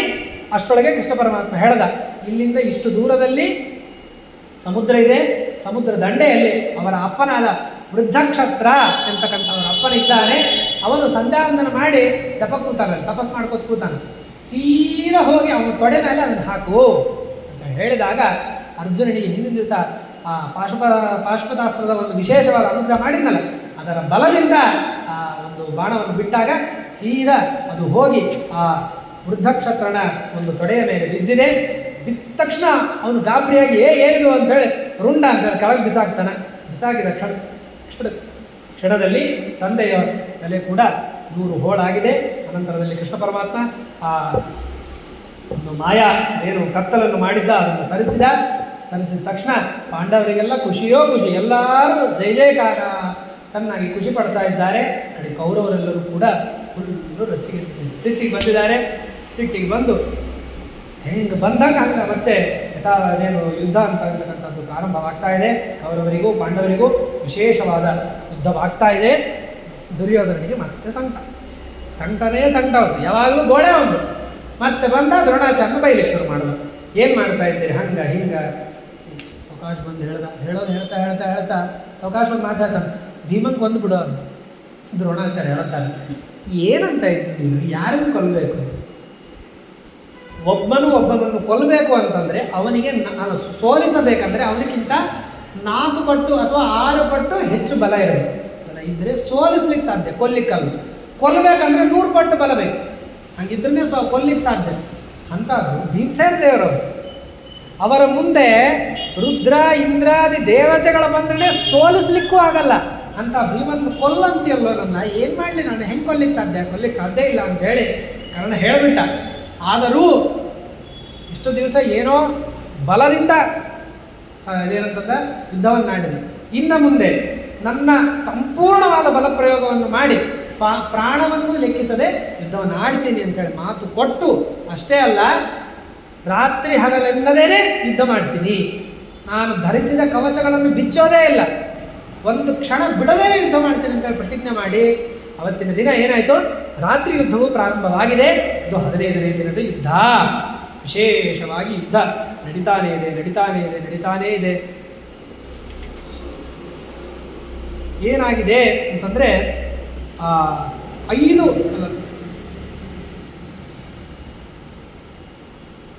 7 ಅಕ್ಷೌಹಿಣಿ ಸೈನ್ಯ ಅಲ್ಲಿ ಹತವಾಗಿದೆ. ಅವುಗಳಲ್ಲಿ ಭೀಮ 3, 7 ಅಕ್ಷೌಹಿಣಿ ಸೈನ್ಯ, ಕೌರವರ ಸೈನ್ಯ 7 ಅಕ್ಷೌಹಿಣಿ ಸೈನ್ಯ ನಾಶವಾಗಿದೆ. ಅದರಲ್ಲಿ ಭೀಮ 3, 2 ಅರ್ಜುನ 5 ಆಯಿತು. ಇನ್ನದಾದಮೇಲೆ ಅಭಿಮನ್ಯು, ಸಾತ್ಯಕಿ ಇವರೇ ಮೊದಲಾದವರು 5ರಲ್ಲಿ 16ನೇ ಭಾಗ ಅಂದರೆ 16% ಅವರು ನಾಶವನ್ನು ಮಾಡಿದ್ದಾರೆ. ಘಟೋತ್ಕಚ ಮತ್ತು ದೃಷ್ಟದ್ಯುಮ್ನ ಇವರಿಬ್ಬರು ಕಲಿತು 3 ಅಕ್ಷೌಹಿಣಿಯ 10ನೇ ಭಾಗ, 3 ಅಕ್ಷೌಹಿಣಿಯ 10% ಇದನ್ನು ಅವರು ನಾಶವನ್ನು ಮಾಡಿದ್ದಾರೆ. ಈ ರೀತಿಯಾಗಿ 7 ಅಕ್ಷೌಹಿಣಿ ಸೇನೆಯನ್ನು ಅವರೆಲ್ಲರೂ ಕೂಡ ಇವರೆಲ್ಲ ಸಂಹಾರ ಮಾಡಿದ್ದಾರೆ. ಅಷ್ಟೇ ಅಲ್ಲದೇ ಅವರು ಸುಮ್ಕೂಡ್ತಾರ ಭೀಷ್ಮಾಚಾರ್ಯ, ದ್ರೋಣಾಚಾರ್ಯ, ಅಶ್ವತ್ಥಾಮಾಚಾರ್ಯ ಇವರೆಲ್ಲರೂ ಕೂಡ 2 ಅಕ್ಷೌಹಿಣಿ ಪಾಂಡವರ 2 ಅಕ್ಷೌಹಿಣಿ ಸೈನ್ಯವನ್ನು ನಾಶ ಮಾಡಿದ್ದಾರೆ. ಇಲ್ಲಿಗೆ 14ನೇ ದಿನದ ಅಂದರೆ ರಾತ್ರಿಯ ತನಕ ಯುದ್ಧ ನಡೆದಿದೆ. ಅದಾದಮೇಲೆ ರಾತ್ರಿಯೂ ಯುದ್ಧ ಪ್ರಾರಂಭವಾಗಿದೆ. ಕರ್ಣ ದುರ್ಮರ್ಶನ ಇತ್ಯಾದಿಗಳಿಂದ ದುರ್ಮರ್ಶನನ ವಧೆಯಾಗಿದೆ. ಇಷ್ಟೆಲ್ಲ ಆದಮೇಲೆ ಕಾಳಿಂಗ ಅವರು ಇವರು ಅಂಥೇಳಿ ಕರ್ಣನ ಸುತ್ತಮುತ್ತ ವಿಕರ್ಣ ಅಂಥೇಳಿ ಬಹಳ ಜನ ಇದ್ದರು. ಅವ್ರನ್ನೆಲ್ಲರೂ ಜೊತೆಗೆ ಹಿಡ್ಕೊಂಡ್ ಬಂದಿದ್ದ. ಭೀಮಸೇನದೇವರು ಏನು ಮಾಡಬೇಕು, ಕರ್ಣನಿಗೆ ಏನು ಮಾಡೋದಿಲ್ಲ, ಆ ಬಾಜುಲಿದ್ದವ್ರಿಗೆಲ್ಲ ಮಾಡಿ ಇವ್ರ ಪಾಡು ನಿನ್ನ ಪಾಡು ಮಾಡಿರ್ತೀನಿ ನಾನು ಅಂತೇಳಿ ಅವ್ರಿಗೆ ತೋರಿಸೋದು, ಇವ್ರಂಗೆ ನೀನು ಮಾಡ್ತೀನಿ ಅಂತ ಹೇಳಿ ಅವನನ್ನು ಅಪಹಾಸ ಮಾಡೋದು. ಈ ರೀತಿಯಾಗಿ ಭೀಮಸೇನದೇವರು ಮಾಡ್ತಾ ಇದ್ದಾರೆ. ಇಷ್ಟಾಗೋ ಅಷ್ಟೊತ್ತಿಗೆ ಎಲ್ಲರಿಗೂ ಕೂಡ ಸಿಕ್ಕಾಪಟ್ಟೆ ನಿದ್ದೆ ಬಂದಿದೆ. ಸಿಕ್ಕಾಪಟ್ಟೆ ನಿದ್ದೆ ಬಂದಾಗ ಯಾರು ಅರ್ಜುನ ಏನು ಮಾಡಿದ್ದಾನೆ ಅಂತಂದರೆ ಒಂದು ಸ್ವಲ್ಪ ಹೊತ್ತೆಲ್ಲರೂ ಮಲ್ಕೊಳ್ಳೋಣ ಅಂತ ಹೇಳಿ ಮಲಗಿಸಿದ್ದಾನೆ. ಮಲಗಿಸಿದ ಮೇಲೆ ಮತ್ತೆ ಚಂದ್ರೋದಯ ಆಗಿದೆ. ಚಂದ್ರೋದಯ ಆದಮೇಲೆ ಮತ್ತೆ ಯುದ್ಧ ಪ್ರಾರಂಭವಾಗ್ತಾ ಇದೆ. ಇಷ್ಟರ ಮಧ್ಯದಲ್ಲಿ ಮತ್ತೆ ಏನಾಗಿದೆ ಅಂತಂದರೆ ಅಶ್ವತ್ಥಾಮಾಚಾರ್ಯನಿಗೂ ಘಟೋತ್ಕಚನಿಗೂ ಯುದ್ಧ ಪ್ರಾರಂಭವಾಗಿದೆ. ಅಶ್ವತ್ಥಾಮಾಚಾರ್ಯನಿಗೂ ಘಟೋತ್ಕಚನಿಗೂ ಯುದ್ಧ ಪ್ರಾರಂಭವಾದಾಗ ಏನಾಗಿದೆ ಅಂತಂದರೆ ಘಟೋತ್ಕಚ ಏನು ಮಾಡೋದು ಅಂದರೆ ಅಶ್ವತ್ಥಾಮಾಚಾರ್ಯ ಹೊಡೆದು ಮೂರ್ಛೆಗೊಳಿಸ್ಬಿಟ್ಟ. ಮೂರ್ಛೆಗೊಳಿಸಿದ್ಮೇಲೆ ಸ್ವಲ್ಪ ತಾನು ಮತ್ತೆ ಅಶ್ವತ್ಥಾಮಾಚಾರ್ಯರು ಅವರು ಮತ್ತೆ ಘಟೋತ್ಕಚನಿಗೂ ಹೊಡೆದು ಘಟೋತ್ಕಚನಿಗೂ ಕೂಡ ಮೂರ್ಛೆಯನ್ನು ಮಾಡಿದ್ದಾರೆ. ಇಷ್ಟೆಲ್ಲ ಆದಮೇಲೆ ವಿಶೇಷವಾಗಿ ಜೋರಾಗಿ ಯುದ್ಧವನ್ನು ನಡೀತಾ ಇರಬೇಕಾದ್ರೆ ಘಟೋತ್ಕಚ ಅಲಂಭುಸನನ್ನು ಸಂಹಾರ ಮಾಡಿದ್ದಾನೆ. ಅಲಂಭುಸನನ್ನು ಸಂಹಾರ ಮಾಡಿದ ಮೇಲೆ ಕರ್ಣ ಬಂದ. ಇನ್ನು ಶಕ್ತ್ಯಾಯುಧ ಅದು ಏನು ಮಾಡ್ತಿದ್ದ ಅಂತಂದರೆ ಕೃಷ್ಣ ಪರಮಾತ್ಮ ಒಂದು ಭಾರಿ ಉಪಾಯ ಮಾಡ್ತಾ ಇದ್ದ. ಕರ್ಣ ಹೆಂಗೆ ಬರ್ತಿದ್ದ ನೋಡಿ ಯುದ್ಧವನ್ನು ಮಾಡ್ತಾ ಇದ್ದ. ಮೊದಲನೇ ಸಲ ಕರ್ಣ ಯುದ್ಧಕ್ಕೆ ಬಂದಾಗ ಅವ ಶಕ್ತ್ಯಾಯುಧವನ್ನು ತಂದಿದ್ದ. ಅವಾಗ ಏನು ಮಾಡ್ದ, ಇವನನ್ನು ಸರಿಸಿ ಬೇರೆ ದೃಷ್ಟದ್ಯುಮ್ನನ್ನು ಕಳಿಸಿದ್ದ. ಈಗ ಶಕ್ತ್ಯಾಯುಧವನ್ನು ತಂದದ್ರಿಂದ ಅರ್ಜುನನನ್ನು ಬೇರೆ ಕಡೆ ಕರ್ಕೊಂಡು ಹೋಗಿ ಘಟೋತ್ಕಚನನ್ನು ಕಳಿಸಿದ. ಹೀಗೆ ಆ ಶಕ್ತ್ಯಾಯುಧ ಇರೋವರೆಗೂ ಇವನೇನು ಮಾಡ್ಲಿಕ್ಕೆ ಸಾಧ್ಯ ಅಂದರೆ ಶಕ್ತ್ಯಾಯುಧವನ್ನು ಪ್ರಯೋಗ ಮಾಡಿಬಿಟ್ರೆ ಅರ್ಜುನ ಸತ್ಯ ಹೋಗ್ತಾನೆ. ಹಾಗಾಗಿ ಅದರಿಂದ ತಪ್ಪಿಸ್ತಾ ಇದ್ದ ಕೃಷ್ಣ ಪರಮಾತ್ಮ ಅರ್ಜುನನನ್ನು ಕಾಪಾಡ್ತಾ ಇದ್ದ. ಈಗ ತಪ್ಪಿಸಿ ಘಟೋತ್ಕಚನನ್ನು ಯಾರ ಮುಂದೆ ಕರ್ಣನ ಮುಂದೆ ಕಳಿಸಿದಾಗ ಕರ್ಣ ಇನ್ನು ಕೊನೆ ಏನು ಮಾಡಲಿಕ್ಕಾಗದೇನೆ ಏನದು ಶಕ್ತ್ಯಾಯುಧವನ್ನು ಪ್ರಯೋಗ ಮಾಡಬೇಕು. ಶಕ್ತ್ಯಾಯುಧಕ್ಕೆ ಒಂದೇ ಒಂದು ನೀವು ಒಮ್ಮೆ ಯೂಸ್ ಮಾಡಬೇಕು. ಒಮ್ಮೆ ಯೂಸ್ ಮಾಡಿದಂದರೆ ನಾನು ನನ್ನ ಹತ್ರ ಬಂದ್ಬಿಡ್ತದೆ ಅಂಥೇಳಿ ಆ ವರವನ್ನು ಹಾಗೇ ಇತ್ತು. ಅದು ಕೊನೆಗಿನ್ನ ಭೀಮಸೇನದೇವರ ಮೇಲೆ ಅಥವಾ ಅರ್ಜುನನ ಮೇಲೆ ಹಾಕಬೇಕಂತ ಇಟ್ಕೊಂಡಿದ್ದ. ಅದು ಕೊನೆಗೆ ಈ ಘಟೋತ್ಕಚ ಏನು ಘಟೋತ್ಕಚ ಮಹಾಬಲಿಷ್ಠ ರಾಕ್ಷಸ ಹೇಳಿ ಕೇಳಿ ಆಕಾಶಕ್ಕೆ ಹೋಗಿ ಯುದ್ಧ ಮಾಡ್ತಾ ಇದ್ದ. ತಾನೇ ಆನೆ ರೂಪವನ್ನು ತಗೋತಿದ್ದ. 4 ಆನೆ ರೂಪವನ್ನು ತಗೊಂಡು ಆ 4 ಆನೆಗಳ ಮೇಲೆ ತಾನೇ ಕೂತು ಭೂರಿಶ್ವರಸನ ಜೊತೆ ಯುದ್ಧವನ್ನು ಮಾಡಿದ್ದ ಮೊನ್ನೆ. ಇದನ್ನೆಲ್ಲವನ್ನು ನೋಡಿ ಹೋದರೆ ಹೋಯ್ತು ಶಕ್ತ್ಯಾಯುಧ ಅಂತೇಳಿ ಆ ಘಟೋತ್ಕಚನ ಮೇಲೆ ಪ್ರಯೋಗ ಮಾಡಿಬಿಟ್ಟ. ಅಂದಿಗೆ ಆ ಘಟೋತ್ಕಚನ ಮರಣವಾಗಿದೆ. ಅದನ್ನು ನೋಡಿ ಎಲ್ಲರಿಗೂ ಬಹಳ ದುಃಖವಾಗಿದೆ. ಕೌರವರೆಲ್ಲ ಹಾಹಾಕಾರ ಆಗ್ತಾ ಇದ್ದಾರೆ. ಆ ಕಾಲದಲ್ಲಿ ವೇದವ್ಯಾಸ ದೇವರು ಬಂದು ಧರ್ಮರಾಜನನ್ನು ಮತ್ತೆ ಸಮಾಧಾನವನ್ನು ಮಾಡ್ತಾ ಇದ್ದಾರೆ. ಸಮಾಧಾನವನ್ನು ಮಾಡಿದ ಮೇಲೆ ಈ ಕಡೆ ಏನಾಗಿದೆ, ಕೃಷ್ಣ ಪರಮಾತ್ಮ ಇದ್ದಕ್ಕಿದ್ದವನು ಕೃಷ್ಣ ಪರಮಾತ್ಮ ನಗಲಿಕ್ಕೆ ಶುರು ಮಾಡಿದ, ಖುಷಿ ಪಡ್ಲಿಕ್ಕೆ ಶುರು ಮಾಡಿದ. ಅರ್ಜುನ ಕೇಳ್ದ, ಏನು ಮಾಡ್ತಾ ಇದೆ ಕೃಷ್ಣ ನೀನು? ನಮ್ಮ ಅಣ್ಣನ ಮಗ ಸತ್ತಾಗನಲ್ಲಿ ಘಟೋತ್ಕಚ ಸತ್ತಾಗ ನೀನು ನೋಡಿದ್ರೆ ಸಂತೋಷ ಪಡ್ತಾ ಇದೆಯಲ್ಲ ಅಂತಂದರೆ, ಎಲ್ಲಿ ಘಟೋತ್ಕಚ ಹೋದ ನೀ ಬದುಕಿದಲ್ಲೋ ಅರ್ಜುನ, ನೀ ಬದುಕಿದಲ್ಲ ಅದು ಖುಷಿ, ನಿನ್ನನ್ನು ಉಳಿಸಿದ್ದೇನೆ, ಹಾಗಾಗಿ ನನಗೆ ಖುಷಿಯಾಗಿದೆಯಪ್ಪ ಅಂತ ಹೇಳಿದ ಮೇಲೆ ಇಷ್ಟೆಲ್ಲ ಆದಮೇಲೆ ವೇದವ್ಯಾಸ ದೇವರು ಬಂದು ಧರ್ಮರಾಜನಿಗೆ ಸಮಾಧಾನವನ್ನು ಮಾಡಿದ್ದಾರೆ. ಅದಾದ ನಂತರದಲ್ಲಿ ರಾತ್ರಿ ಕಾಲದ ಯುದ್ಧ ಶುರುವಾಗಿದೆ. ಬಾಲ್ಮೀಕ ರಾಜ ಅಂದರೆ ಭೀಷ್ಮಾಚಾರ್ಯರ ದೊಡ್ಡಪ್ಪ, ಅವರು ಬಂದಿದ್ದಾರೆ, ವಯೋವೃದ್ಧರು. ಅವರ ಒಂದು ಯುದ್ಧವನ್ನು ನಡೀತಾ ಇದೆ. ಆದರೆ ಬಾಲ್ಮೀಕ ರಾಜ ಭೀಮಸೇನ ದೇವರಿಗೆ ಕೇಳ್ಕೊಂಡಿರ್ತಾರೆ, ನನ್ನನ್ನು ನೀನೇ ಕೊಲ್ಲಪ್ಪ ಅಂತ ಹೇಳಿ ಕೇಳ್ಕೊಂಡಿರ್ತಾರೆ. ಯದ್ಯಪಿ ಬಾಲ್ಮೀಕ ಮಹಾರಾಜ ವೈಷ್ಣವ ಆಗಿದ್ದರೂ ಕೂಡ ಭೀಮಸೇನ ದೇವರೇ ಅವರನ್ನು ಕೊಲ್ತಾರೆ. ಯಾಕೆ ಅಂತಂದರೆ ಅವರು ಪ್ರಾರ್ಥನೆ ಮಾಡಿರ್ತಾರೆ, ಕೃಷ್ಣ ಪರಮಾತ್ಮನ ಒಂದು ಅಪ್ಪಣೆ ಇರುತ್ತೆ, ಹಾಗಾಗಿ ಅವರಲ್ಲಿ ಕೊಂದಿದ್ದಾರೆ. ಆ ರಾತ್ರಿ ಯುದ್ಧದಲ್ಲಿ ಅಕ್ಷೌಹಿಣಿ ಸೈನ್ಯವನ್ನು ನಾಶ ಮಾಡಿದ್ದಾರೆ. ಈ ರೀತಿಯಾಗಿ 14ನೇ ದಿನದ ಯುದ್ಧ ಅಲ್ಲಿ ಸಮಾಪ್ತಿಯಾಗಿದೆ. ಮುಂದೆ 15ನೇ ದಿನದ ಯುದ್ಧ ಪ್ರಾರಂಭವಾಗ್ತಾ ಇದೆ. 15ನೇ ದಿನದಲ್ಲಿ ದ್ರೋಣರು ಅದ್ಭುತವಾಗಿರತಕ್ಕಂತಹ ಯುದ್ಧವನ್ನು ಮಾಡ್ತಾ ವಿರಾಟ ರಾಜನನ್ನು ಮತ್ತು ದೃಪದ ರಾಜನನ್ನು ಕೊಂದಿದ್ದಾರೆ. ಅದಾದ ಮೇಲೆ ದ್ರೋಣರಿಗೂ ದುಷ್ಟದ್ಯುಮ್ನಿಗೂ ಯುದ್ಧವಾಗ್ತಾ ಇದೆ. ಅದಾದ ಮೇಲೆ ಕುಂತಿಭೋಜ ಮೊದಲಾಗಿರ್ತಕ್ಕಂಥವರನ್ನು ದ್ರೋಣಾಚಾರ್ಯರು ಸಂಹಾರ ಮಾಡಿದ್ದಾರೆ. ಭೀಮಸೇನ ದೇವರು ಕೂಡ ಜಯತ್ಸೇನ ಎನ್ನುವಂತಹ ಒಬ್ಬ ಮಹಾ ಬಲಿಷ್ಠನನ್ನು ಸಂಹಾರ ಮಾಡಿದ್ದಾರೆ. ಇಷ್ಟೆಲ್ಲ ಆದಮೇಲೆ ಅಂದಿನ ದಿವಸ ಅಶ್ವತ್ಥಾಮನನ್ನು ಕೊಲ್ತೇನೆ ಆದರೆ ಅಲ್ಲ, ದ್ರೋಣಾಚಾರ್ಯ ಹೇಳಿರ್ತಾರೆ ಅಶ್ವತ್ಥಾಮನ ಸಾವು ಆಗೋ ತನಕ ನಾನು ಯುದ್ಧ ಮಾಡ್ತೀನಿ, ಅಶ್ವತ್ಥಾಮಗೆ ಏನು ಆದರೆ ನಾನು ಯುದ್ಧ ಆಡೋದಿಲ್ಲ ಅಂತ ಹೇಳಿ ದ್ರೋಣಾಚಾರ್ಯ ಹೇಳಿರ್ತಾರೆ. ಅದು ಗೊತ್ತಾಗಿರ್ತದೆ. ಅದ್ರ ಗೊತ್ತಾಗಿ ಕೃಷ್ಣ ಪರಮಾತ್ಮ ಧರ್ಮರಾಜನಿಗೆ ಹೇಳ್ತಾನೆ, ಹೇಳು ಜೋರಾಗಿ ಅಶ್ವತ್ಥಾಮ ಹತ ಅಂತ ಒದರು ಅಂತ ಹೇಳಿ. ಧರ್ಮರಾಜ ಸ್ವಲ್ಪ ಸಂಕಟ ಪಟ್ಕೋತಾನೆ. ಒದರು ಅಂತ ಹೇಳಿದ ಒದರು ಬಿಡ್ತಾನೆ. ಆದರೂ ಕೂಡ ಯಾಕೋ ಸ್ವಲ್ಪ ಸಮಾಧಾನ ಆಗ್ತಾ ಇರಲ್ಲ.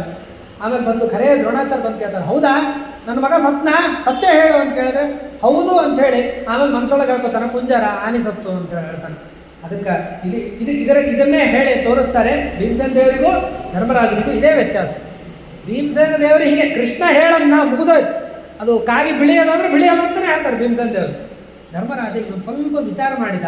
ಇದೇ ಭೀಮಸೇನ ದೇವರಿಗೂ ಧರ್ಮರಾಜನಿಗೂ ವ್ಯತ್ಯಾಸ ಅಂತ ಹೇಳಿ ಹಿಂದೆ ಹೇಳಿಸ್ಕೊಡ್ತಾರೆ.